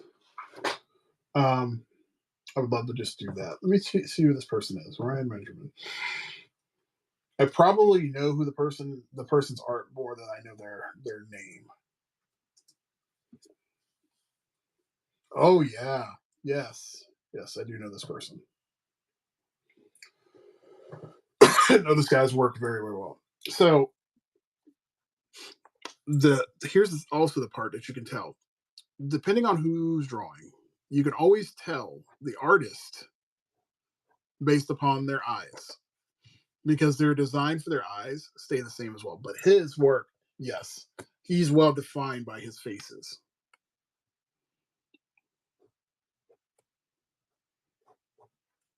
I mean, even J. Scott Campbell, the guy. I mean, I've been following this guy for since he was 15. So his designs, even in his eyes, more so now that he just draws like strictly females, but you can tell they're all the same. But every one of them has a different feeling depending on what you're looking at.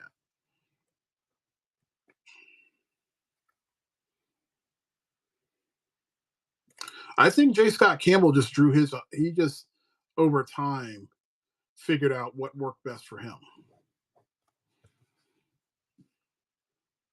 I mean, if anything, he probably learned from Jim Lee, but then he catered it to his style because he used to be part of Homage Studios, and that's where he really got his style going.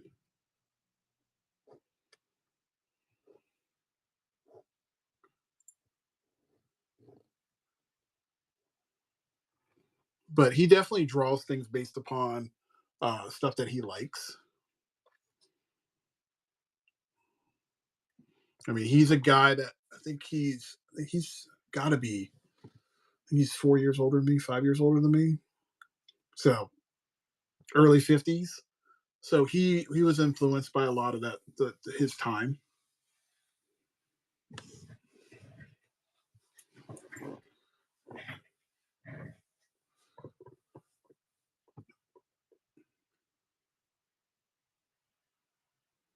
Wow, that is really crazy. That is funny because that's how I met him too. That is insane. He is everything that you get to see in every one of his interviews. I'm like you. I don't get nervous when it comes to meeting people ever, but I geeked out when I met him. Like I completely nerded out. My wife was right there. I looked like one of those fangirl kind of people, and I just started spewing his whole comicology and where his career started in front of my wife because she didn't understand the significance of meeting this person.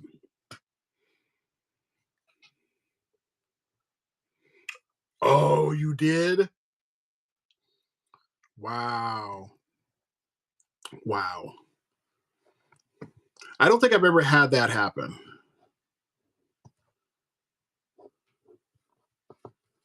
I got nervous when I got to meet or actually talk to Greg Capullo.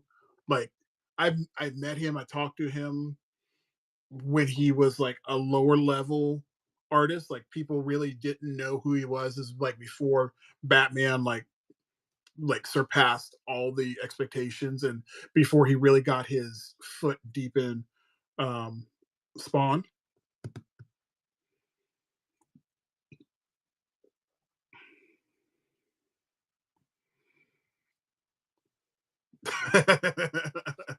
Yeah, I would never like if I got a chance to meet somebody, I rarely would be like I would embrace that. Now that I'm older, if I was a kid, I could see that happening. As I'm older, I don't. I guess Halle Berry said it now. It's like I don't give too many Fs, so I don't get nervous about stuff like that.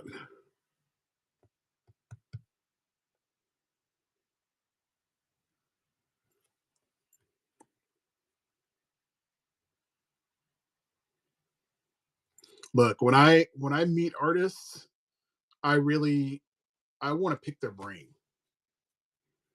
because I'm curious. There was a girl, her name was Mika. Now I'd followed this chick for I can't even tell you how many years. Now she'd done Kickstarters and all this kind of good stuff, and I'd followed her work, and I loved everything that she did because she has a very different kind of style. It's like this anime west, Western style. So it's a cool mix, and it's just fun. Everything that she produces is really dope. I just happened to go to a convention and I saw her work before I saw her because in everything that I have seen her do, I've only seen her work. I've never seen her face. I never looked to see the face because I want to know the artwork. And then when I get to meet the artist, it just makes it that much better. So when I met her, she was the coolest, just chill, most individual you would ever meet. And it kind of fit with the work that she does because it plays off of her sensibilities of just being chill and relaxed and having fun.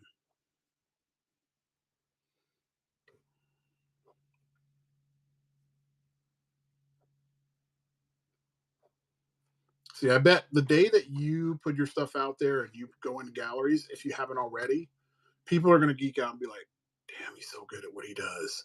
This is so crazy. I can't believe I've been watching this guy for years and now I get to meet him.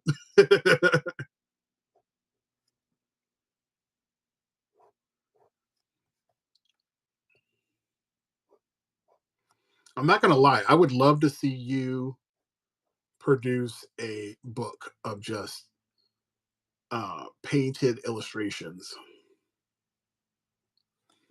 Like we were talking about, the other day when I was talking about Alex Ross. Like you could produce some stuff like that. That would be amazing.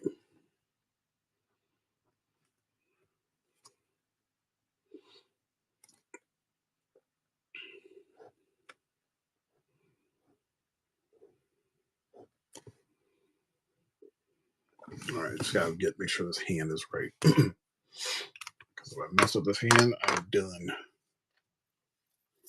I'm not messing up the hand. Do I have that pencil out there? I don't see it. Don't see my little metal pencil. That's not cool. Oh, here it is right here.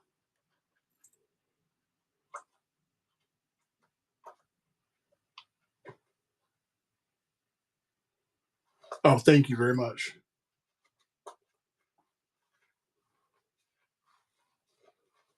Yeah, I'd love to see what you can produce, as a graphic novel. Like I said, Kingdom Come visually is probably one of my favorite books I've ever owned,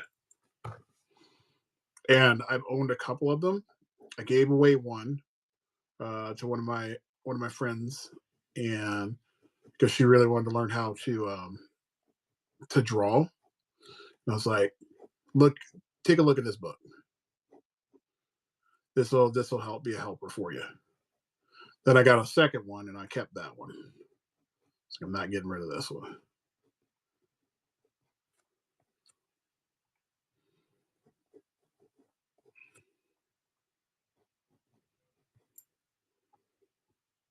Oh, this is Kingdom Come by Alex Ross.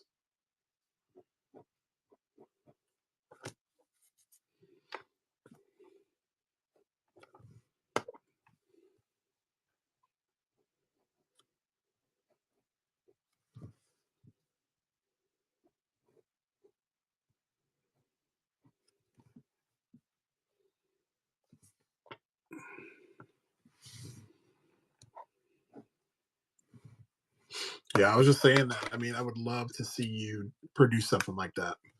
After seeing your work, I'm like, you if it's just characters that you got to figure out how to do, once you mix that with your painterly style, oh my god, it's going to be so good. What's up, Katie?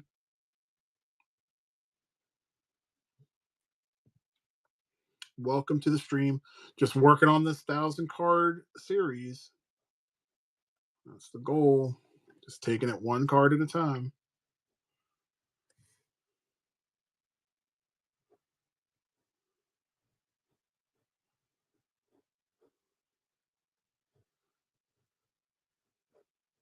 See, my thing is with what you do, because you can paint so well, um, being able to take images of that and then putting them into a book would just be the stuff. Nobody would have to recolor them, retouch them, none of that stuff. They would already be set, ready to rock and roll. They just have to put it in a book. And hell, you could do it yourself, just do high res scans and produce the book. And if you don't have the skills to produce the book, I'm pretty sure there's somebody on here that you could team up with and they can walk you through the whole process, if not help you complete the process. But I think if you were able to create a story that could incorporate your art, oh my goodness, I can just see big things happening. Because not a lot of people do that kind of stuff. A lot of people that do artwork nowadays, their stuff is um all digitally enhanced.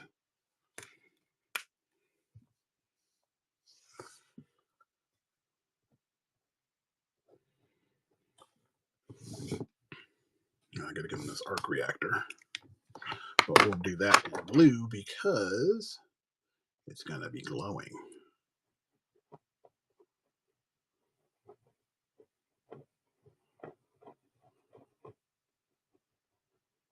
There we go. That works. All right, I think we're ready to go to color. So that's that angle just kind of kills what I'm doing. So you know what we should do? Maybe I should hire you to do this because I would love to see what you can pull off. And you can let me know if there's something that you're down to do. If I create a piece of artwork, right? And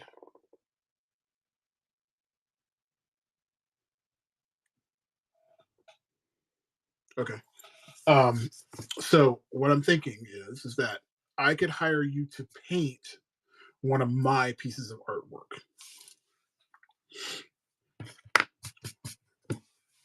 I think that would be dope.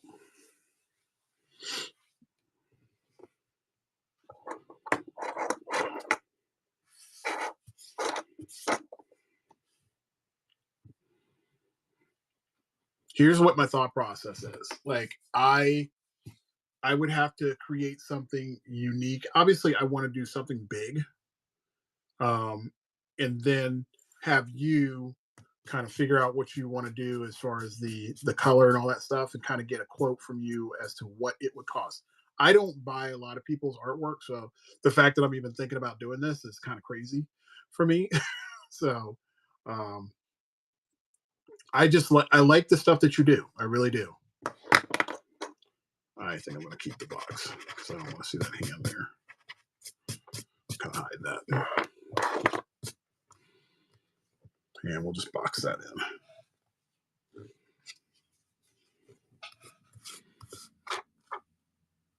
Well, I'm down. I mean, if you're down, I would do it in a heartbeat. I would just kind of have to figure out what I want to do because I have a whole lot of ideas.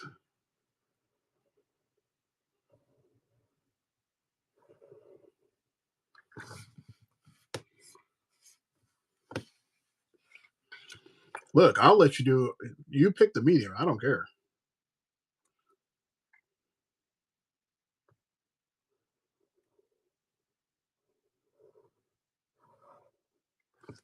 I'll even say this much: we can do it, and then if you want to take it to show and sell it, do prints and all that stuff. Let's do it that way.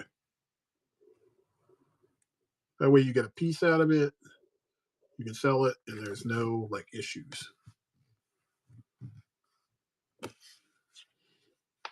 Oh, I'm thinking big. I'm thinking like 11 by 17 or 9 by 12.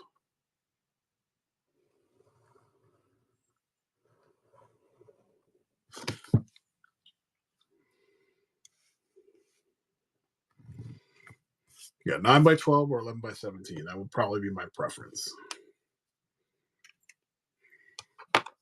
Yeah, I think 11 by 17 would give enough, real estate to do something cool.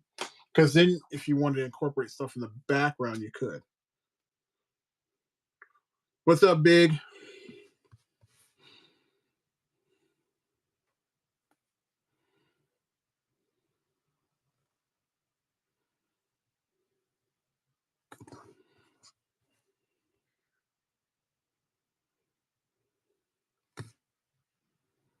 I'm gonna think on that one. I'm gonna kind of figure out that, and then what I think I'll do is I'll touch base with you, and we'll collaborate and figure out what the best thing would be to do. Do we want to do fan art based kind of stuff, or just something brand new? I think fan based would probably be the way to go. And since Pokemon is probably the hot stuff right now, doing something like on that level. That would be cool. That would be really dope.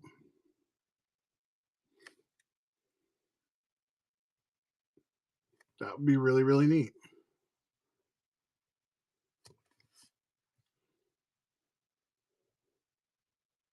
Yeah, I think the next book that I do is probably going to be for this. So that would work out really well.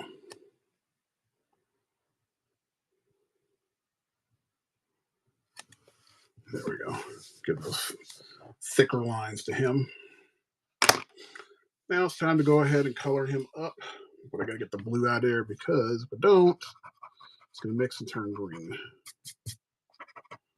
especially on the yellow bits.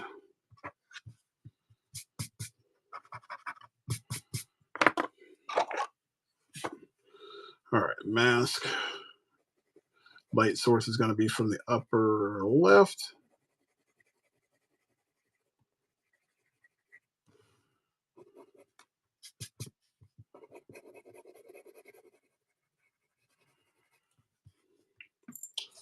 I'm going to decide if I'm going to go to this class or not.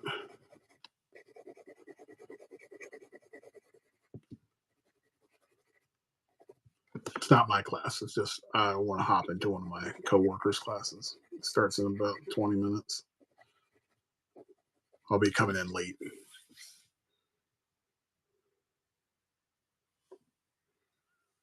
Okay, that's cool. I'm down.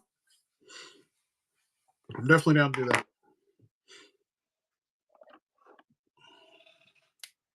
Let me get past this little tough hump that I'm in right now, and we'll definitely come up with something.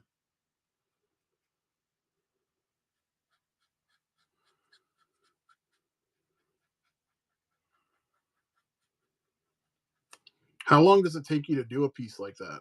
That's that large? Like just a roundabout time, not a definite like absolute, just like a roundabout.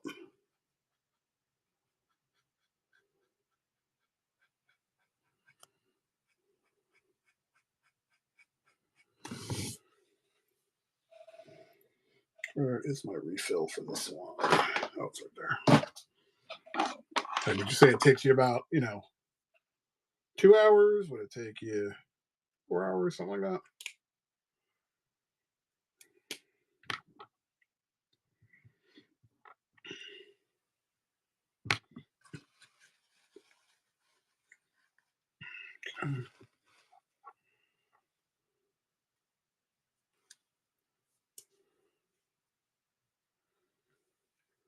All right, gonna put this in here.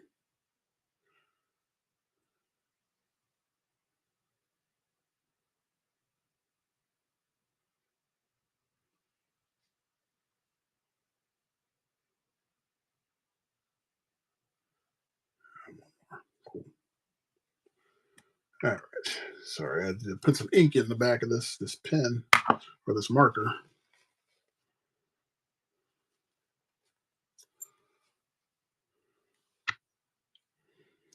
Okay. Got to check out this trailer that just came out. Trailer for the Masters of the Universe. I'm curious.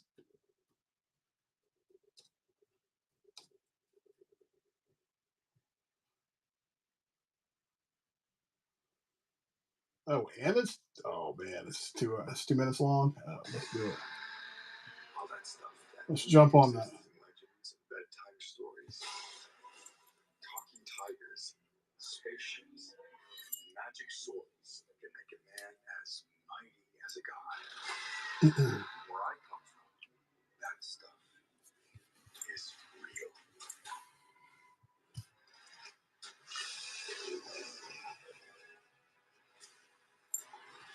Why did you send me away? I wanted you to be safe. So I sent you to a place I knew that they'd never find you. There's this obsession with nerd stuff is for things. It's not a good look for human resources. Okay, well, I'm sold.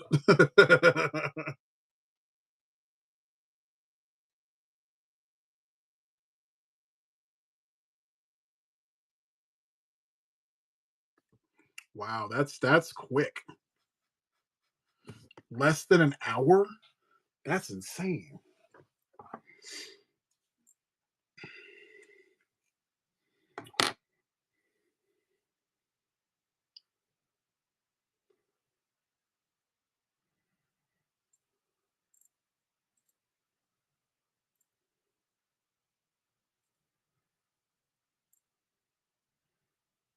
Yeah, I think that would be fun.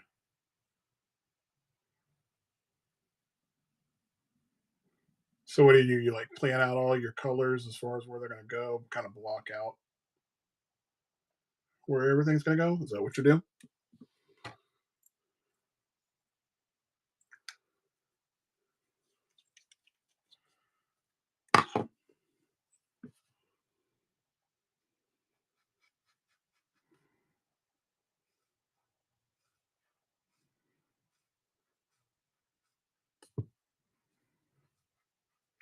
Hold on. Are you a professor real quick? You're a professor over at the school?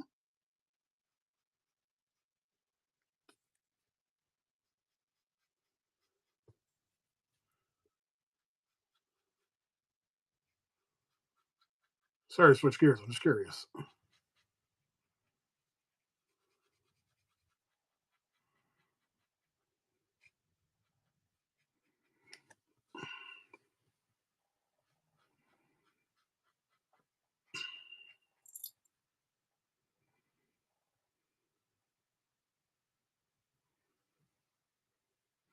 Well, are you a professor?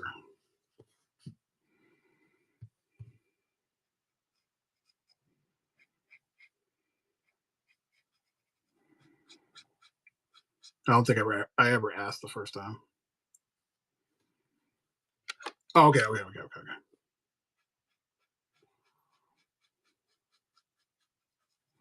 But still, I mean, doing that much time, an hour demo, that's pretty cool. From start to finish, showing them the skills. That's really cool.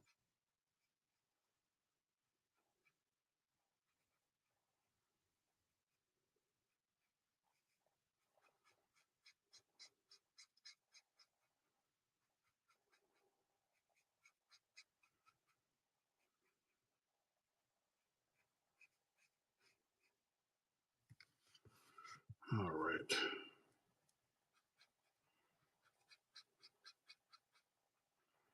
All right. That looks much better. Okay.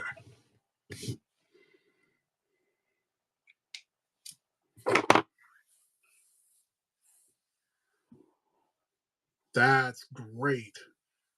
I mean, having that many people in front, being in front of that many people, that's kind of exhilarating.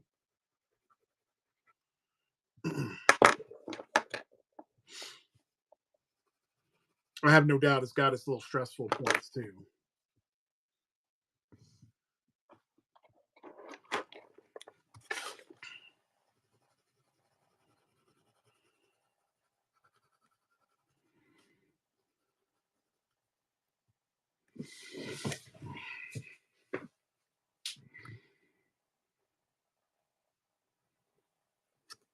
Yeah, that's really cool.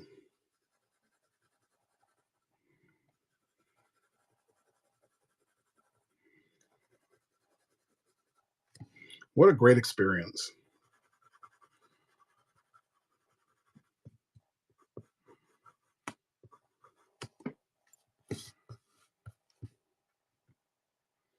That's really neat.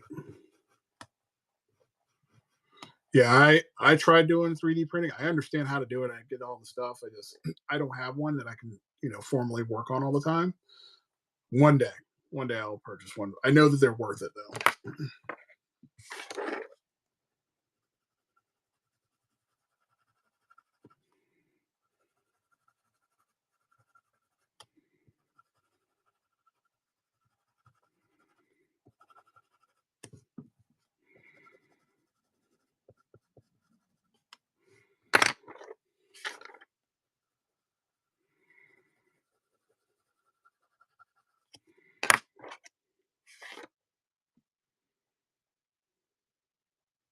That's cool.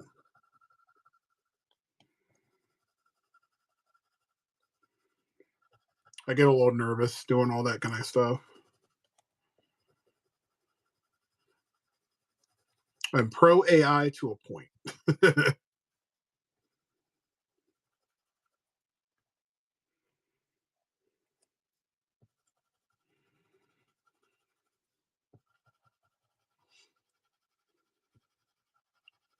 I think like for me being able to build stuff, that's why my love, my passion. So I don't know how I would feel doing, AI printing. I like the fact that I can make mistakes. Now you can do that inside of a computer, but it's for me. I like the tangibility of doing stuff.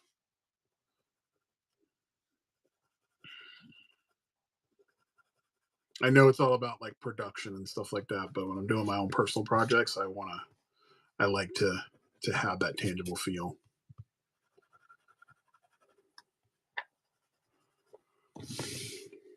I remember I still have this piece that I designed. So years ago, we were in an art contest, and it was for basically they're going to give away a scholarship, and I wanted a scholarship really really bad, even though I had completed my degree program at the school. I wanted a scholarship to be able to further stuff like do more in that field. So I have this character I'm still going to have to create one day. I have all of his setups. I did all the model sheets for him and everything, and just got to build him. It's going to take probably like 3 pounds of modeling clay because he's on a motorcycle, and I got to build a motorcycle too.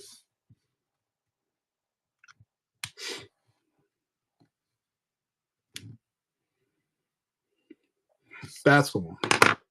Yeah, I mean, more power to you. I'm glad that you get to enjoy that. It's got to be fun.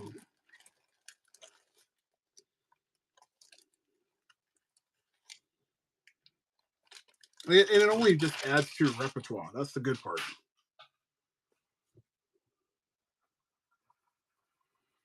When you can do stuff like that, yeah, you're only just getting better and better.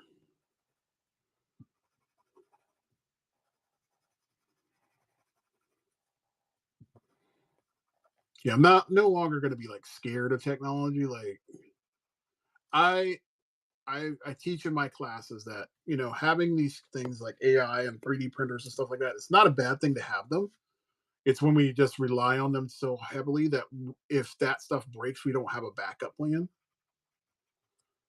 That's the part that freaks me out. That people don't have a backup plan, and then they run out of the people that knew how to do the backup plans.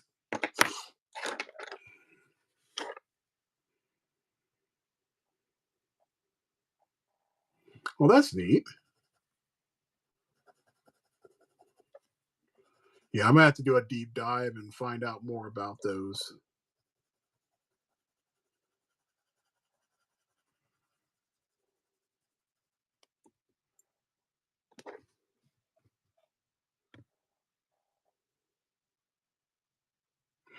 You know what? I just went ahead and said, okay, I want each character to be um, a little different. Oops, I want to shut off the show.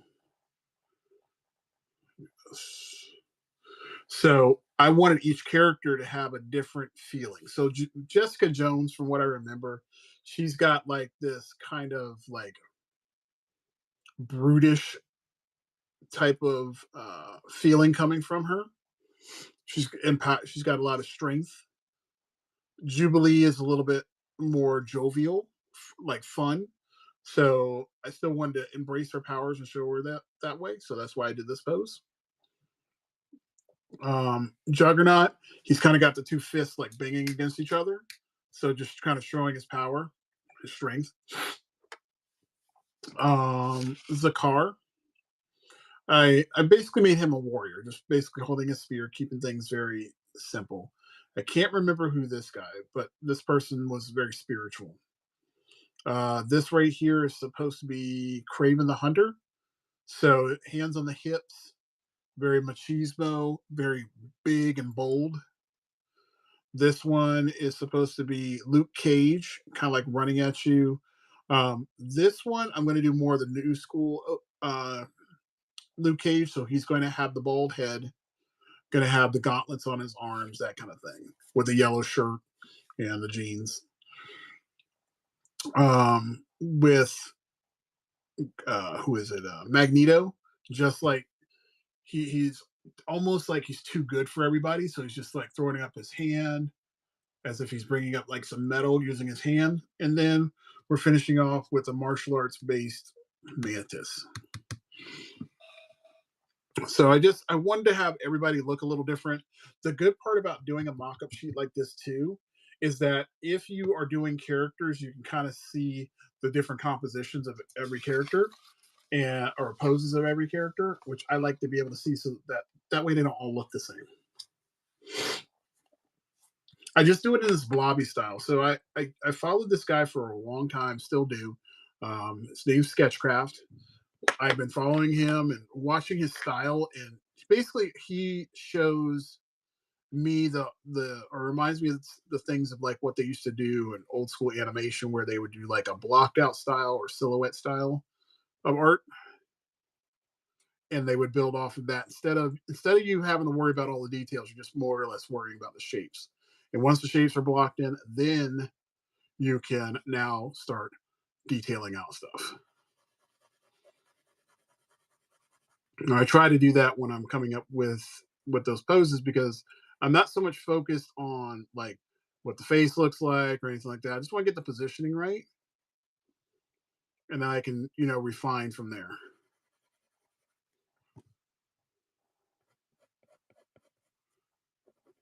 Try to punch in this red a little bit more.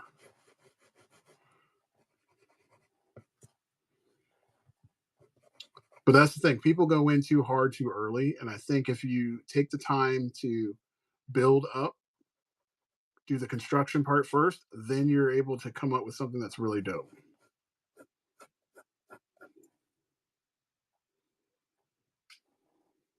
No, I don't.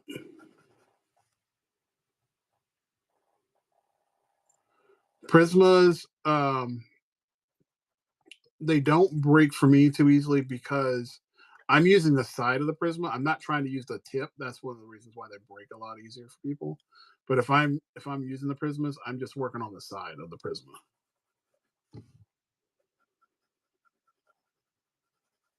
Plus, also if you're pushing too hard, that'll cause them to break too.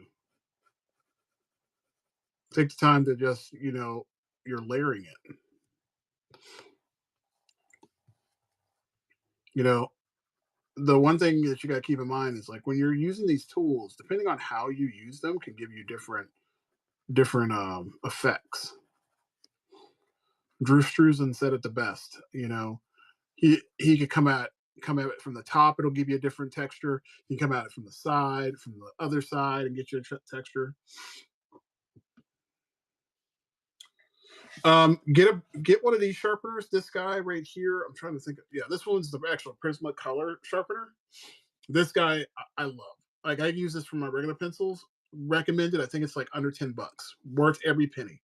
And then on here, it actually has the different um, shavers for the pencils. So you have a backup. They're the same size. I love this one. This one works really well. But again, it all depends on how much pressure you apply.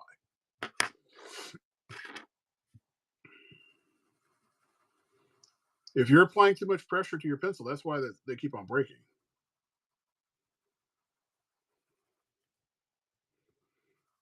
Or at least that's been my experience.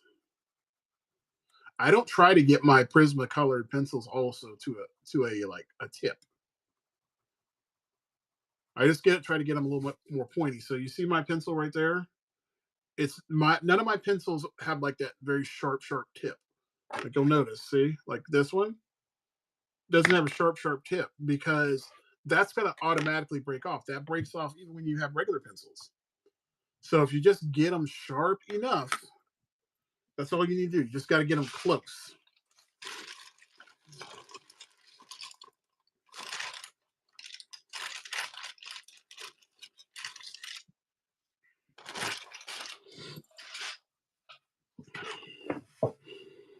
So here's the thing. I mean, I would say this: like when we're trying to create artwork, if we kind of find the people that we admire, like their work, we really start researching how they did things. Like I at one point in time, I used to love what's the Rockwell, Robert Rockwell. He's the one that used to do like the satirical illustrations. And I think it was based out of the 40s, but his art style, it was still very realistic, but it was fun. I believe it is Rockwell. Let me see if I can find some of his art so you guys can see what I'm talking about. Where is it?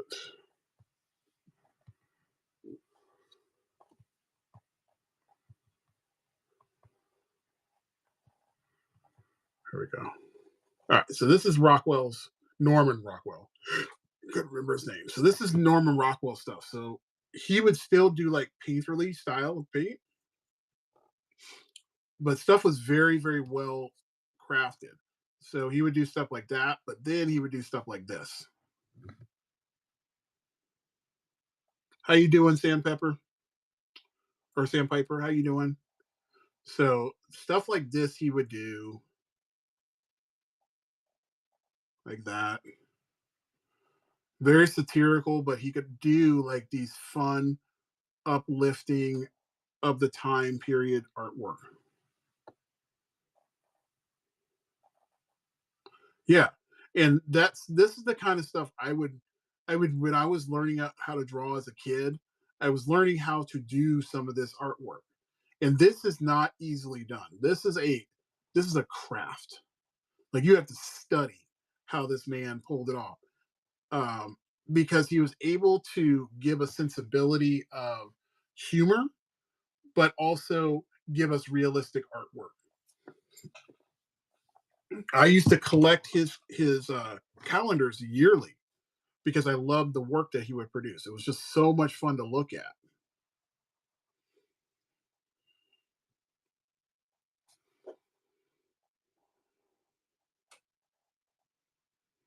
Yeah, but those kind of things are not taught anymore. So I mean, that's why I look at those artists and I have to study them from where they started from to where they ended up. I follow a guy, trying to remember his name. Um, Golly, I can't remember his name now. He's a painter that does sea art, and I can't remember his name. But this artist basically did the reason I found him is that he did murals all over America. Like he went to every state and did a mural in every state. And I happened to, when I was younger, probably like maybe 10 or 11, I saw that they were doing this report on him, and I saw that he was doing one in Hawaii. And I was like, one day I'm going to find that piece and I'm going to find it and I'm going to take a picture of it, but I'm going to see it. Now, I'd seen his artwork that he done here in Florida. I've seen his art that he did in New Jersey. I've seen the one that he's done in Texas.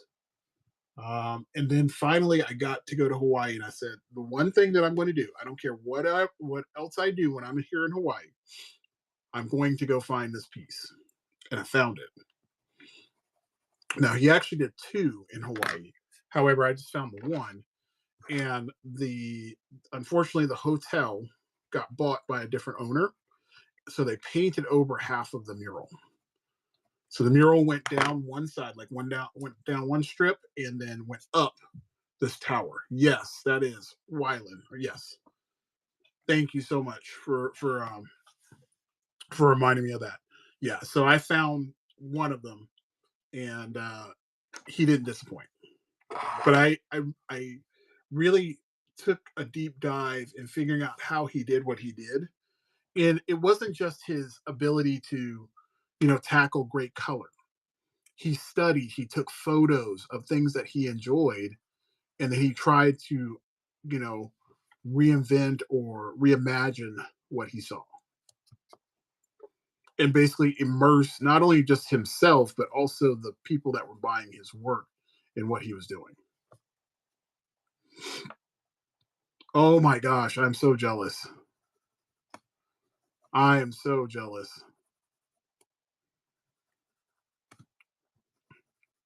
That's one dude I would definitely love to meet, and I would tell him to his face and be like, "You definitely inspired me to do what I do."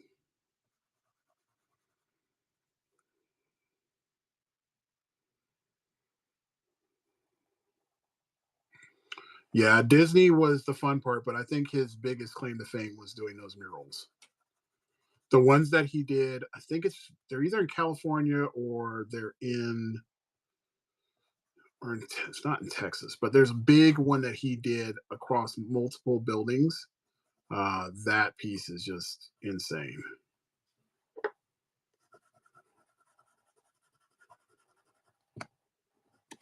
There we go. Thank you. Yeah.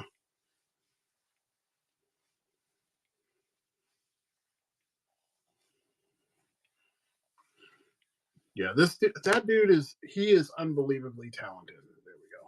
All right, so now we got Riri and Cap, and Iron Man. Boom, boom. Love it. They got the two of them.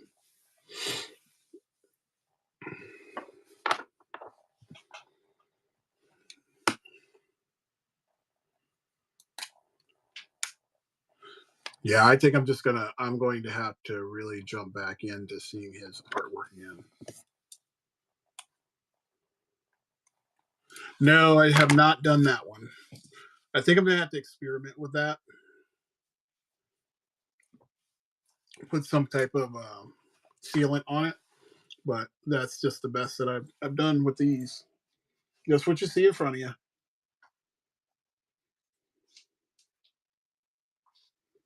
All right, Riri's done. Okay, so off to Jessica Jones. I think this might be my last one for the day because I have to do stuff for the day.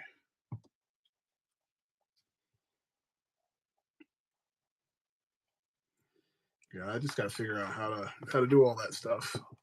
Let's see, Jessica Jones. I still need to watch a lot of those Netflix based Marvel shows. I've never watched Jessica Jones. I just know of the character.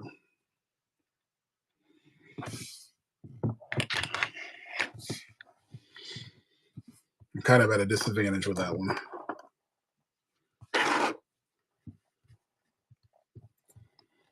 Okay, let's see if I was doing this in the car, so I had very little workspace to deal with, so I have my opportunity to fix my mistakes.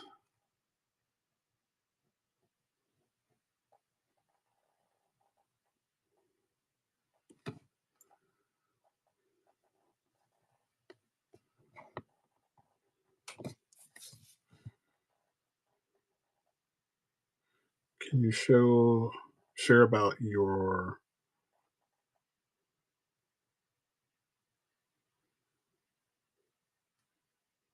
so how I make dynamic poses? Is that what you're asking?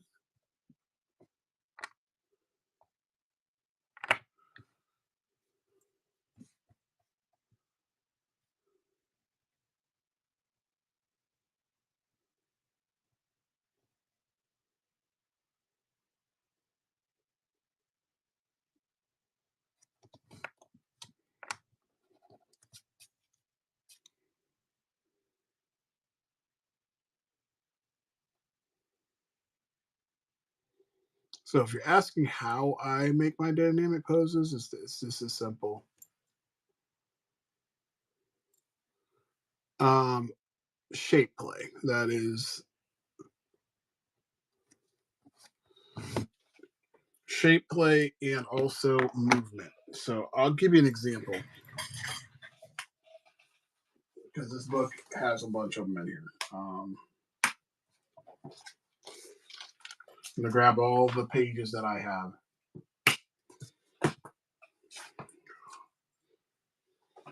Okay, let me pull this back here.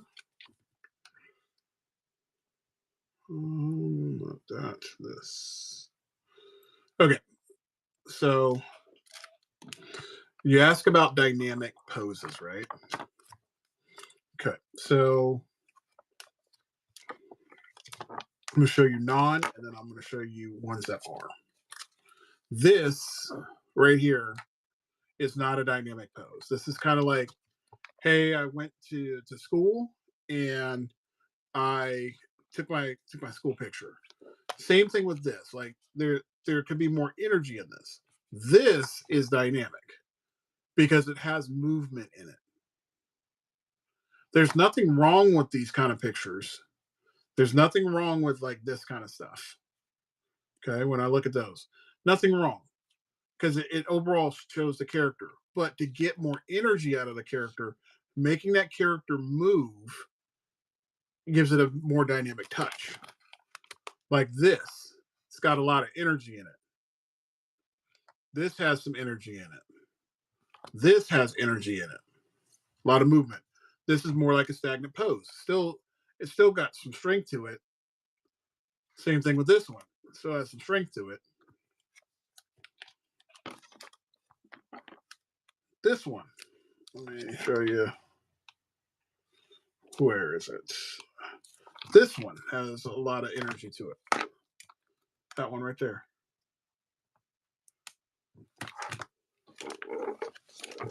Trying to see what other ones that have it. Oh, okay. We're gonna go back to these. Okay.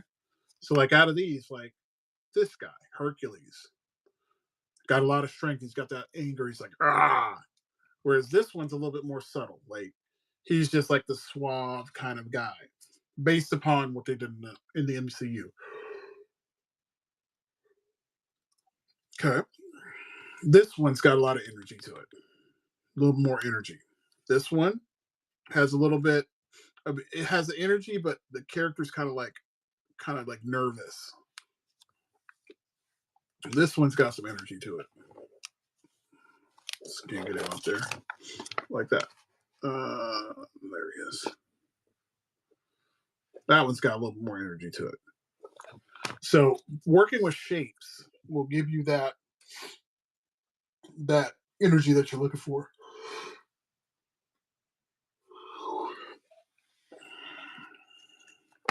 You know, putting in perspective really does add a lot of dimension to your work. I feel 100% that adding perspective is a huge helper to making your work really pop. You do not want to have things show up flat because when they do, people will call you out. And depending on the person that's looking at it, their eye goes to the flat shapes first because they stand out.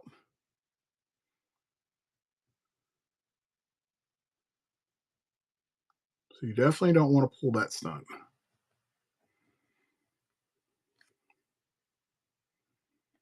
I wish I had my old picture of my Ariel. Um, I've told this story multiple times. I don't know if I told it on here, but I've told it to other people. So there's an old piece that I did of Ariel, and she was holding a parasol. Now I thought the picture was really cool, but the parasol was off because the parasol looked upside down. And that has been because I didn't look at the shapes that I was tinkering with originally. And those shapes were off. And I wasn't humble enough to listen to my wife when she's like, don't ink that, that is off. And I inked it and it was off. It was very off. It took me years to finally sit back and be like, you were right. You were right.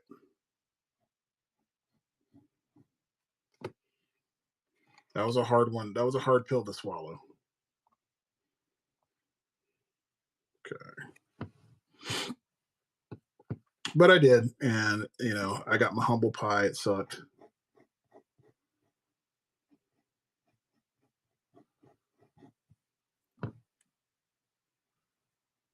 I do. She's an amazingly godly wife. 100%. Best partner in the world.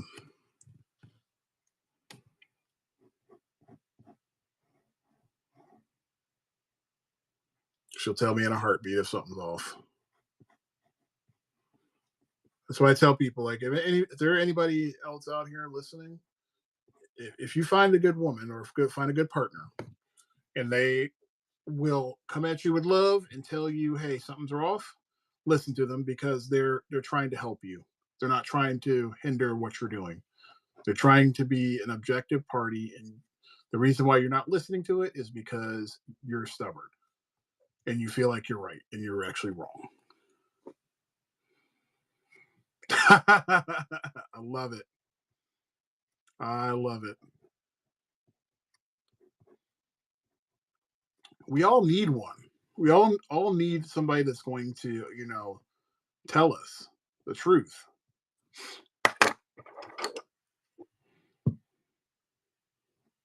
I call mine my cheerleader. She's like the best cheerleader in the world. And I'm not just talking for me. She does it for our kids as well and other people.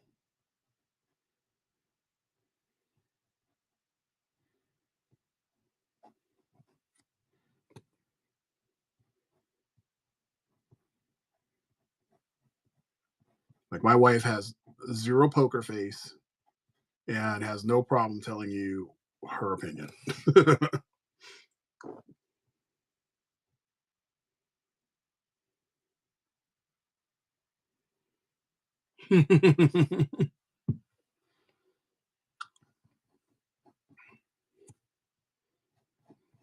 Yeah, sometimes I tell my wife, "Hey, you're being a little too honest, a little too bold."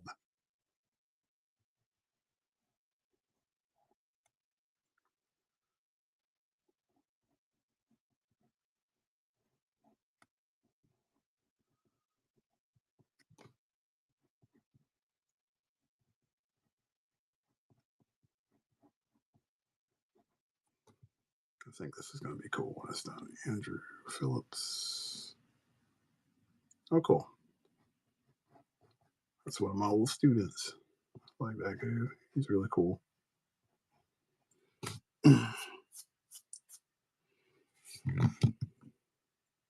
Yeah, I mean, honestly, I every time I get into my classes and I have to teach composition, even though I understand it and I know how to do it, I get it. I always learn something new every time I teach it.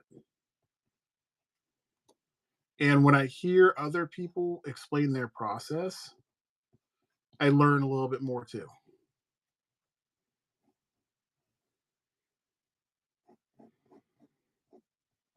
I think the day that I am done listening to people is the day that I'm done doing my art because I feel like the growth is done. But I don't feel like that's ever going to happen because there's so much to learn. There's so much to learn, and you know, I feel like there's so many people that you can learn from, and it doesn't matter the time period. Like each time period has its own piece of definitive art that made it the way it is. And I love certain parts of, you know, I love different periods. Like my favorite period of art is Baroque and neo. What is that? Neo. It's not neo. I'm trying to remember what that art form was. Let me pull it up. So I always got to look up things because I tend to forget sometimes.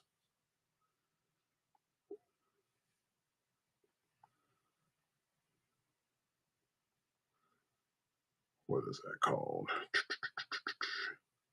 It's not neoclassic. The one I'm thinking about, not impressionist. Art Art Deco. That's what it was. It was a neo. It was Art Deco. That's my other one. Those are my two favorite periods of time of art. I like Art Deco because it was going into a period of time where the colors weren't super um, vivid. They're a lot softer, and everything had a different message to it. It's very artsy. And then Baroque was one of those periods where it was just all message, very dark. So the color palette had to push the design.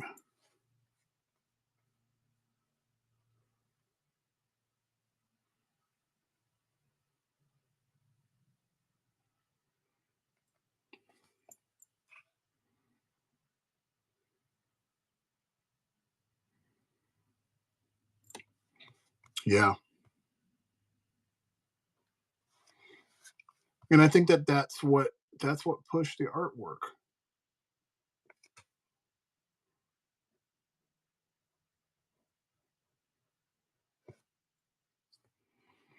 I love that. That for me is great.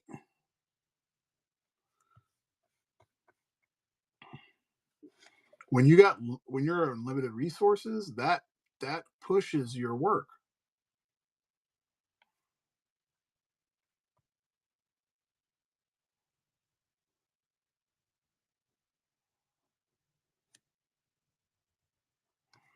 You're limited by what you have in front of you.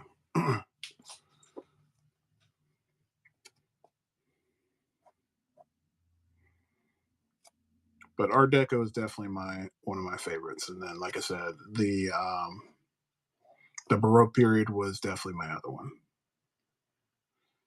It used to be Renaissance for the longest, but as I went through my my art history portion of my major, I had to do some digging for different artists and watching their growth. And once I got into some of the other artists and understood their process and more of who they were, I was like, these guys are amazing. Am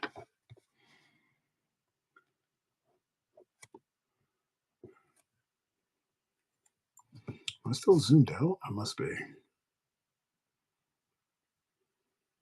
That's why. Okay, that's much better.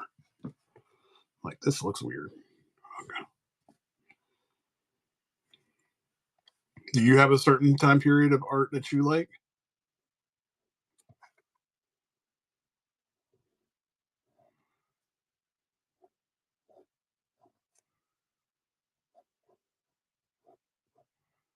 Like hearing different people's opinions on this subject?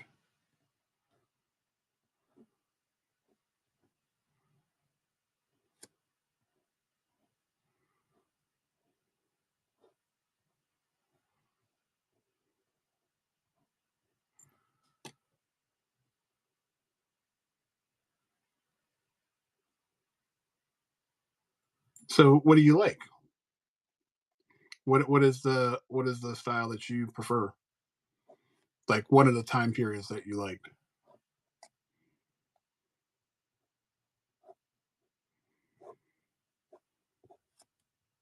I promise you, I'm not gonna rag on your stuff.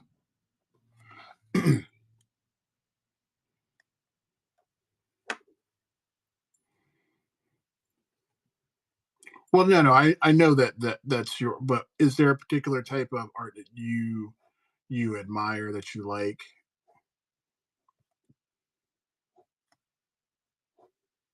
Are you into like cubism? Or, I mean, there has to be like a favorite one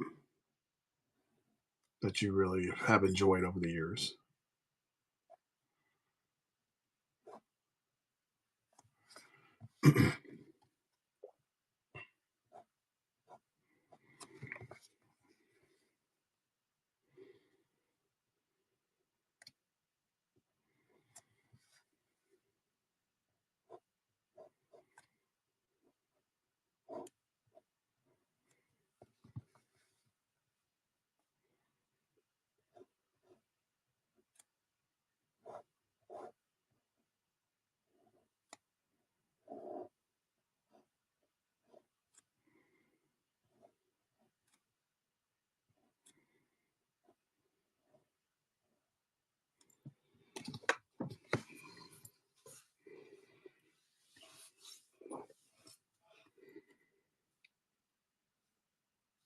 That makes sense. That makes a lot of sense.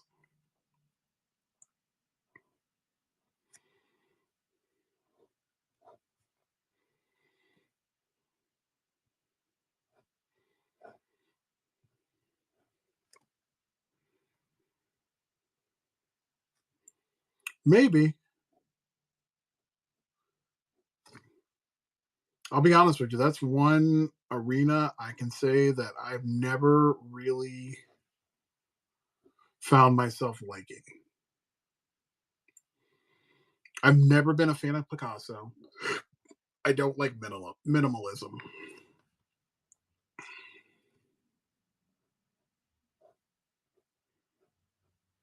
I appreciate what they were doing, but it's just never been my cup of tea.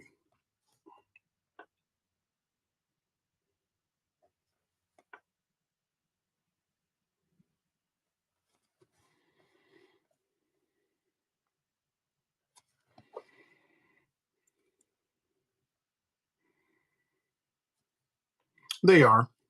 They very much are.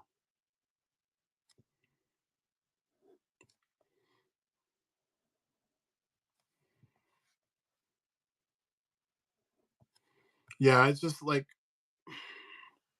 I think my only kickback on abstract artwork is that I feel that the artist, in some capacities, some of these artists that do abstract work are not really trying that hard. They're just throwing stuff up on a board, and people are like, "This is the greatest thing since sliced bread."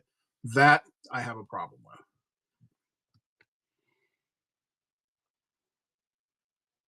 Like, what story are you really trying to tell with your work? Oh wow, time has flown by.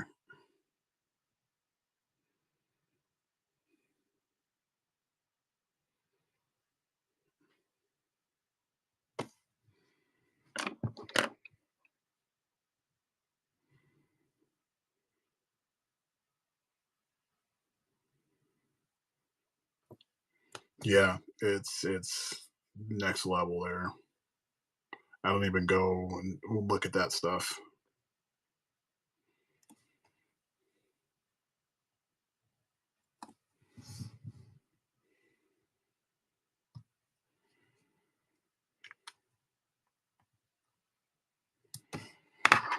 Yeah, that stuff. I'm just it's frustrating to a whole nother level for me.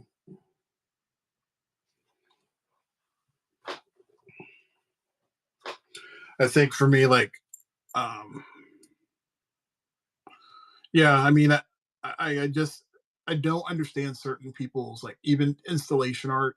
Certain people I don't understand. I always go back, and you may remember this. So 5 6 years ago, you remember when they did the guy with the banana on the wall? So that particular piece of art, when I saw it, because they had it down in Miami, I was very disgusted with the whole idea of what the person was doing. I never understood the purpose of that art.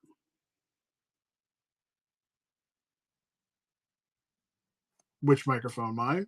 I have no idea. Is it loud?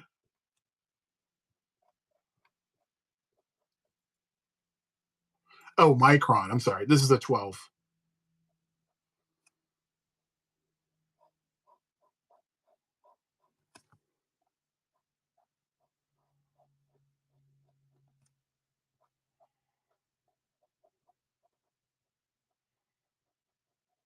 So I'll usually go between a 01 all the way up to a 2. But that guy's artwork, when I saw him do what he did, I was there the day that he decided to grab the banana off the wall and do that shock art thing.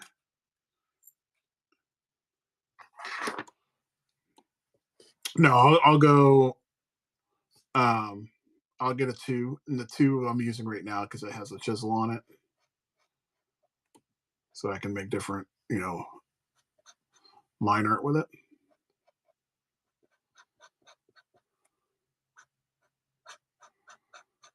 So if I want to do like hair passes, I can do that, but I'm not doing that. I'm just doing it flat. But yeah, when I saw that guy do that, I'm like, how did you even get in here with that? Other than the fact it's just shock art, which I get it. People are still to this day. I'm talking about that piece that he did. Like he did it. He was able to put it into a show. People saw it. It made national news, and he made national news when he ate the damn banana off the wall. Like that art, like the whole fact that he was able to make hundreds of thousands of dollars off them, like I don't get it. What are you trying to say? Yeah, so I was down in Miami. I saw the piece, like I saw the banana up on the wall, and the way that the contract was set up is that obviously the banana is going to go bad, right? So they have to be able to replace it. That was part of the deal of selling the piece of artwork.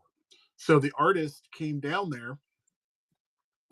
later on in the day, ripped the thing off the wall. They literally had to bring out security because there were so many people that inundated the area where he was at, and also to protect him while he was doing this because they people didn't understand what was going on.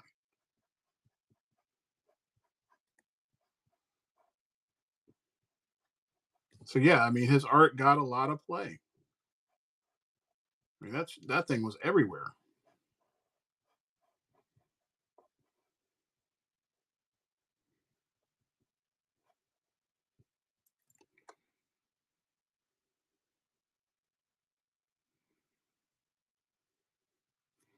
No, I didn't see any,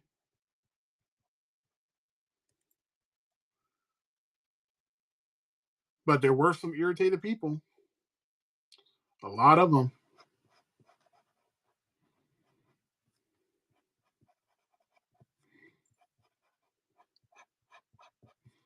That kind of shock art doesn't make any sense to me. I get it. Like if you're trying to say a message, that's one thing. But that was I don't know what he was trying to do on that. Like these shock artists, like Bansky. They're trying to tell a message through their artwork, and I'm good with that.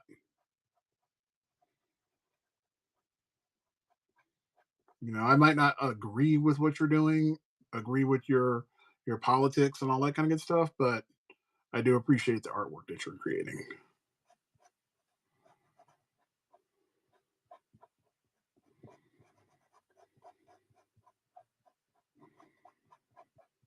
As long as it's like not overly offensive, I'm okay with it.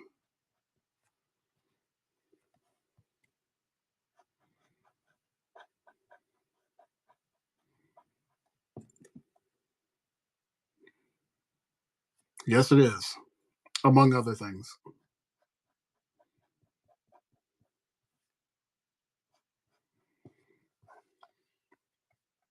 Yeah, that dude was wild.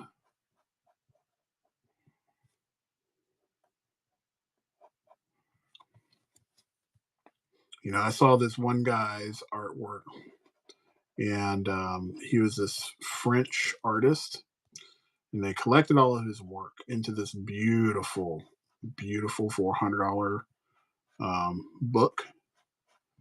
Now, the artwork was very sensual. Okay, it was very sexual, but that's not what really intrigued me to the work. It was the line work, the artistry that this guy had done, and I wish I had bought a copy of it, but at the time I couldn't afford the $400 to buy the book. But it was this plush, beautiful purple book that I thought was ridiculous. That was artwork to me. Like that was graphic novel before graphic novels were what they were.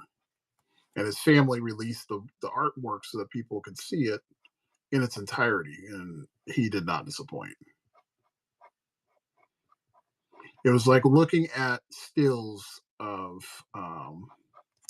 Eon Flux. It was on that level.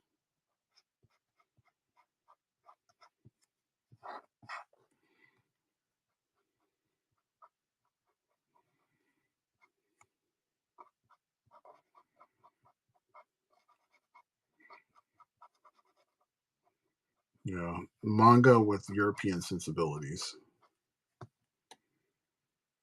I wish I knew. I don't. To this day, I don't know.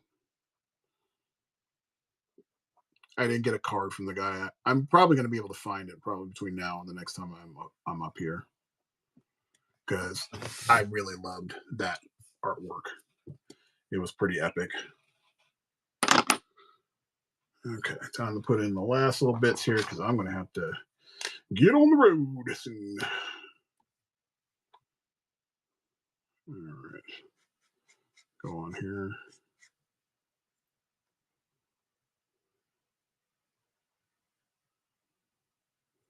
Hmm.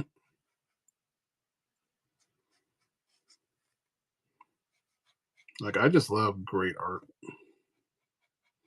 Like I said, I don't buy a lot of artwork from people, but when people create things that I think are pretty amazing, like their thought process behind it is so unique, I'm down to buy it. Right now, for the last few years, my wife and I have been following this guy. His name's Fabio Napoleoni.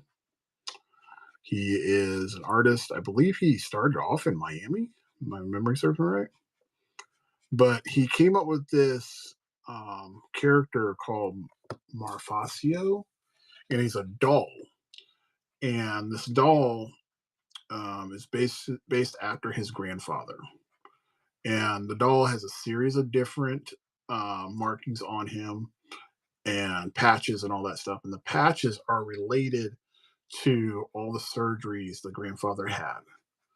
And then he's got different characters that have popped in, specifically this girl with red hair. And the girl with the red hair is all the girlfriends that the grandfather had over the time of his life. So lots of deep seated themes and ideals and um, art that this guy's created. Like the one thing I will say about this artist, I love his art, but his original characters are the ones that really pop the most. Yeah, so for her, putting in the grays are going to be the most important because she's got a black jacket. So I want to show the highlights. And I'll probably punch in some whites.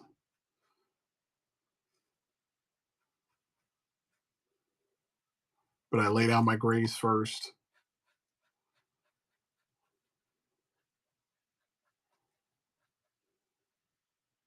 And I have that line right there that lets me know where my highlight is or my light source is.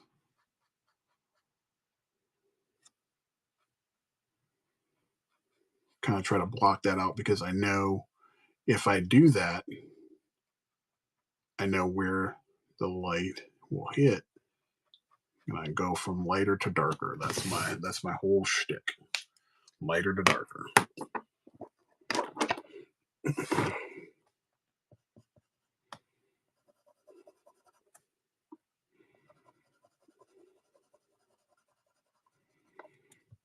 And I can use this to kind of do my blend.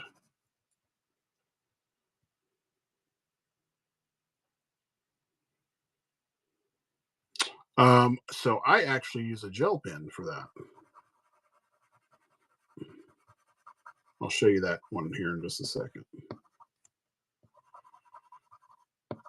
And just to answer that question, so I don't use this often because once you put this bad boy in place, even with whiteout, it's kind of hard to reclaim um, the quality. But this is the gel pen that I use, the Jelly 10.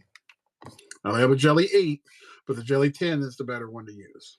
Reason being is that the ball is way bigger on the tip. And that way it allows the ink to flow a lot easier out of it. I found that the 8 gets gooped up a lot and it becomes a little bit of a nightmare to tinker with. So always go with the 10.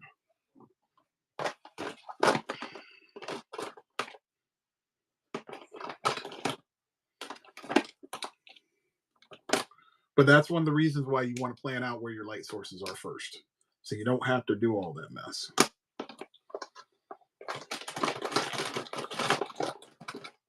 You don't want to try to do too much pushing and pulling of colors. It's not fun.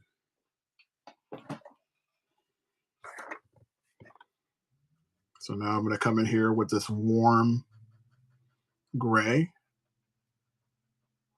And this is where her glove will be. And if I want to push that darker shadow on there, I'm going to let that dry.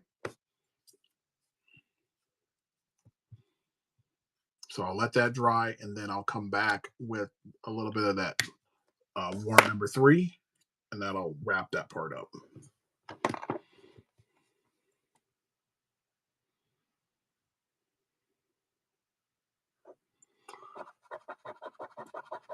Well, it's not just, it's having a process and following that process.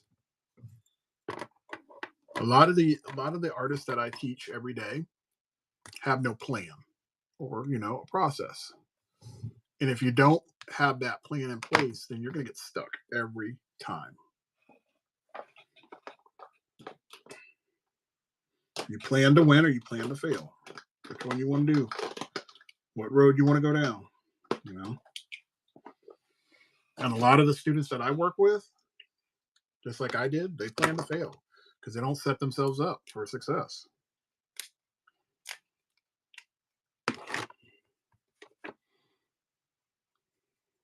I'm at a point in my life where, I like seeing wins.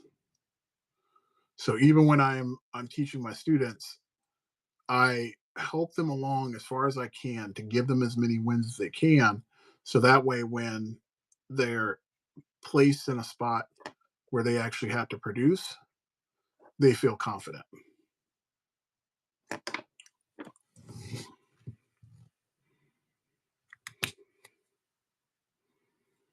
Well, give them this scenario instead of, when they want to give you kickback, you'd be like, okay, let me ask you a question. So where do you see yourself in 5 years? Oh, I see myself doing X, Y, and Z. How are you going to accomplish that? And when they give you that blank stare, that you can go back to them and be like, that's why I'm teaching you how to do this now. Because I'm giving you skills to be successful.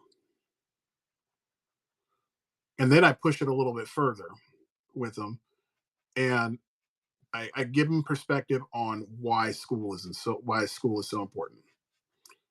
So I tell them, okay, so when you go to high school and they give you homework, do you think they're giving you homework to make you better? They are, because it's teaching you skills as far as how to plan, how to complete a goal. Okay. And they need to know that. All of those things are important because if you tell them, hey, if a person gives you homework when you're in high school, what is it called when you're giving tasks to do at home for a job? It's homework. They just call it work. Right? It's the same exact thing. You're doing work to acquire something. The only difference is the one you're getting paid by money and the other one you're getting paid by knowledge. And once you start breaking things down like that, students are like, whoa, that they can't come back off it because they know you're right. The only reason they're going to fight you on it is because they're convicted. They are convicted. That is the only reason they will kick back on that. Every time.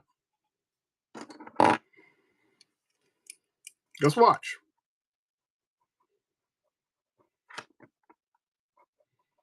think I'm going to have her arms exceed right there. So that means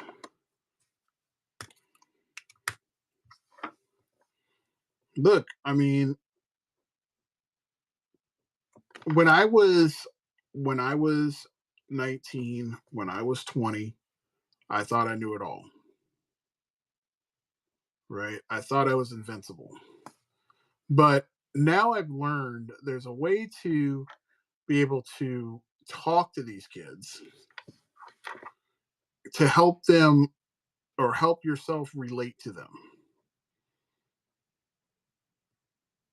And I'm doing it differently than what my parents did because my parents would be like, I've been down the road that you've been down. If you don't do this, blah blah blah. You're like, no, that's not the way that you handle that problem. You have to look at it like this. You gotta be like, hey, listen, I've been in your shoes. I get where you're coming from, but let me drop some knowledge on you because you have two paths. You have the path that is tough, and then you have the path that's giving you wisdom. That you have a guide, that you have somebody that's in your corner that wants to see you succeed. Which one do you want to take? Okay. Well, let's show you how you can get some small wins across the board, and then we're going to build you up. Because once you get those 10 small wins, guess what? You have a whole bunch of wins versus just one.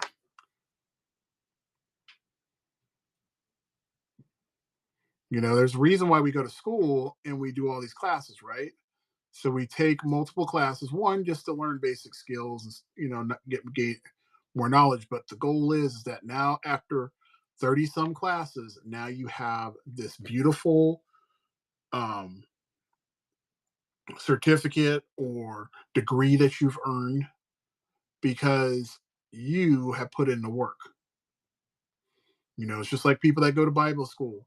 They go to Bible school, spend hours and hours learning knowledge and whatnot, and they come out a better person, ready to challenge the world and open people up to new things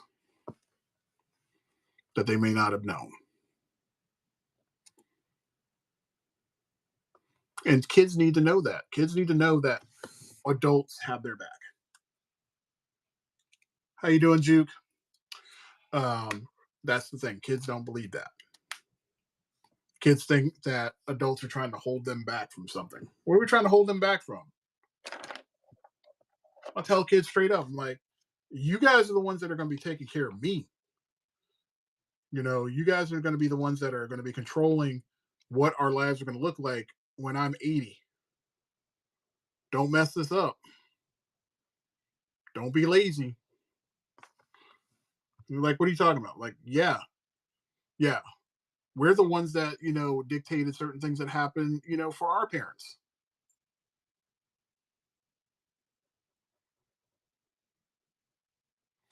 Because we wanted cell phones and stuff like that. Our parents now are coming to us to walk them through how to use it.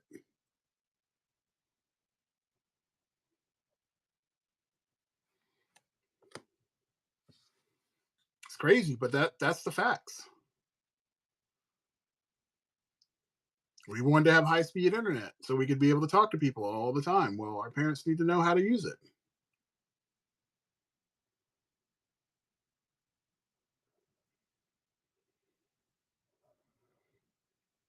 And now our kids are going to be the ones that are going to be helping us out down the road. So we need to give them as much knowledge and as many wins as possible, because you could either set your kid up or set other kids up to be a burden to our economy, or you can set them up so that way they can feel like they have accomplished something.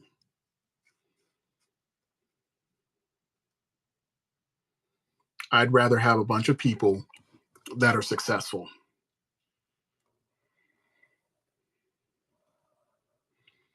I don't like lazy people.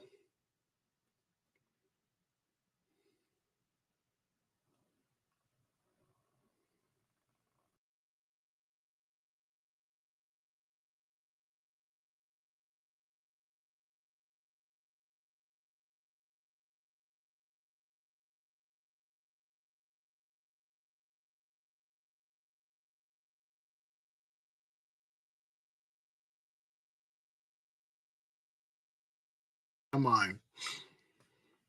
Mom, get off the line. I'm talking to my friend. They would lose their minds.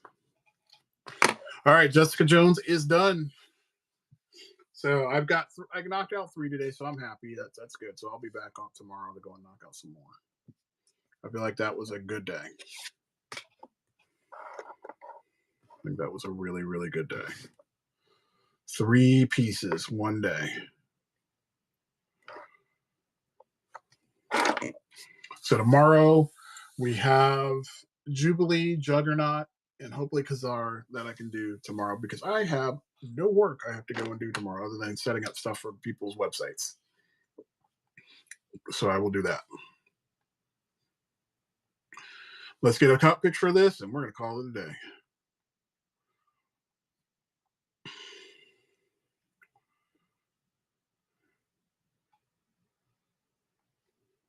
Zoom in on that one.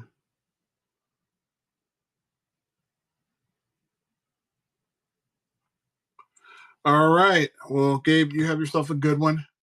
I will catch up with you maybe tomorrow, and I'll be back up here probably between 7 and 8 tomorrow, and be ready to rock the house.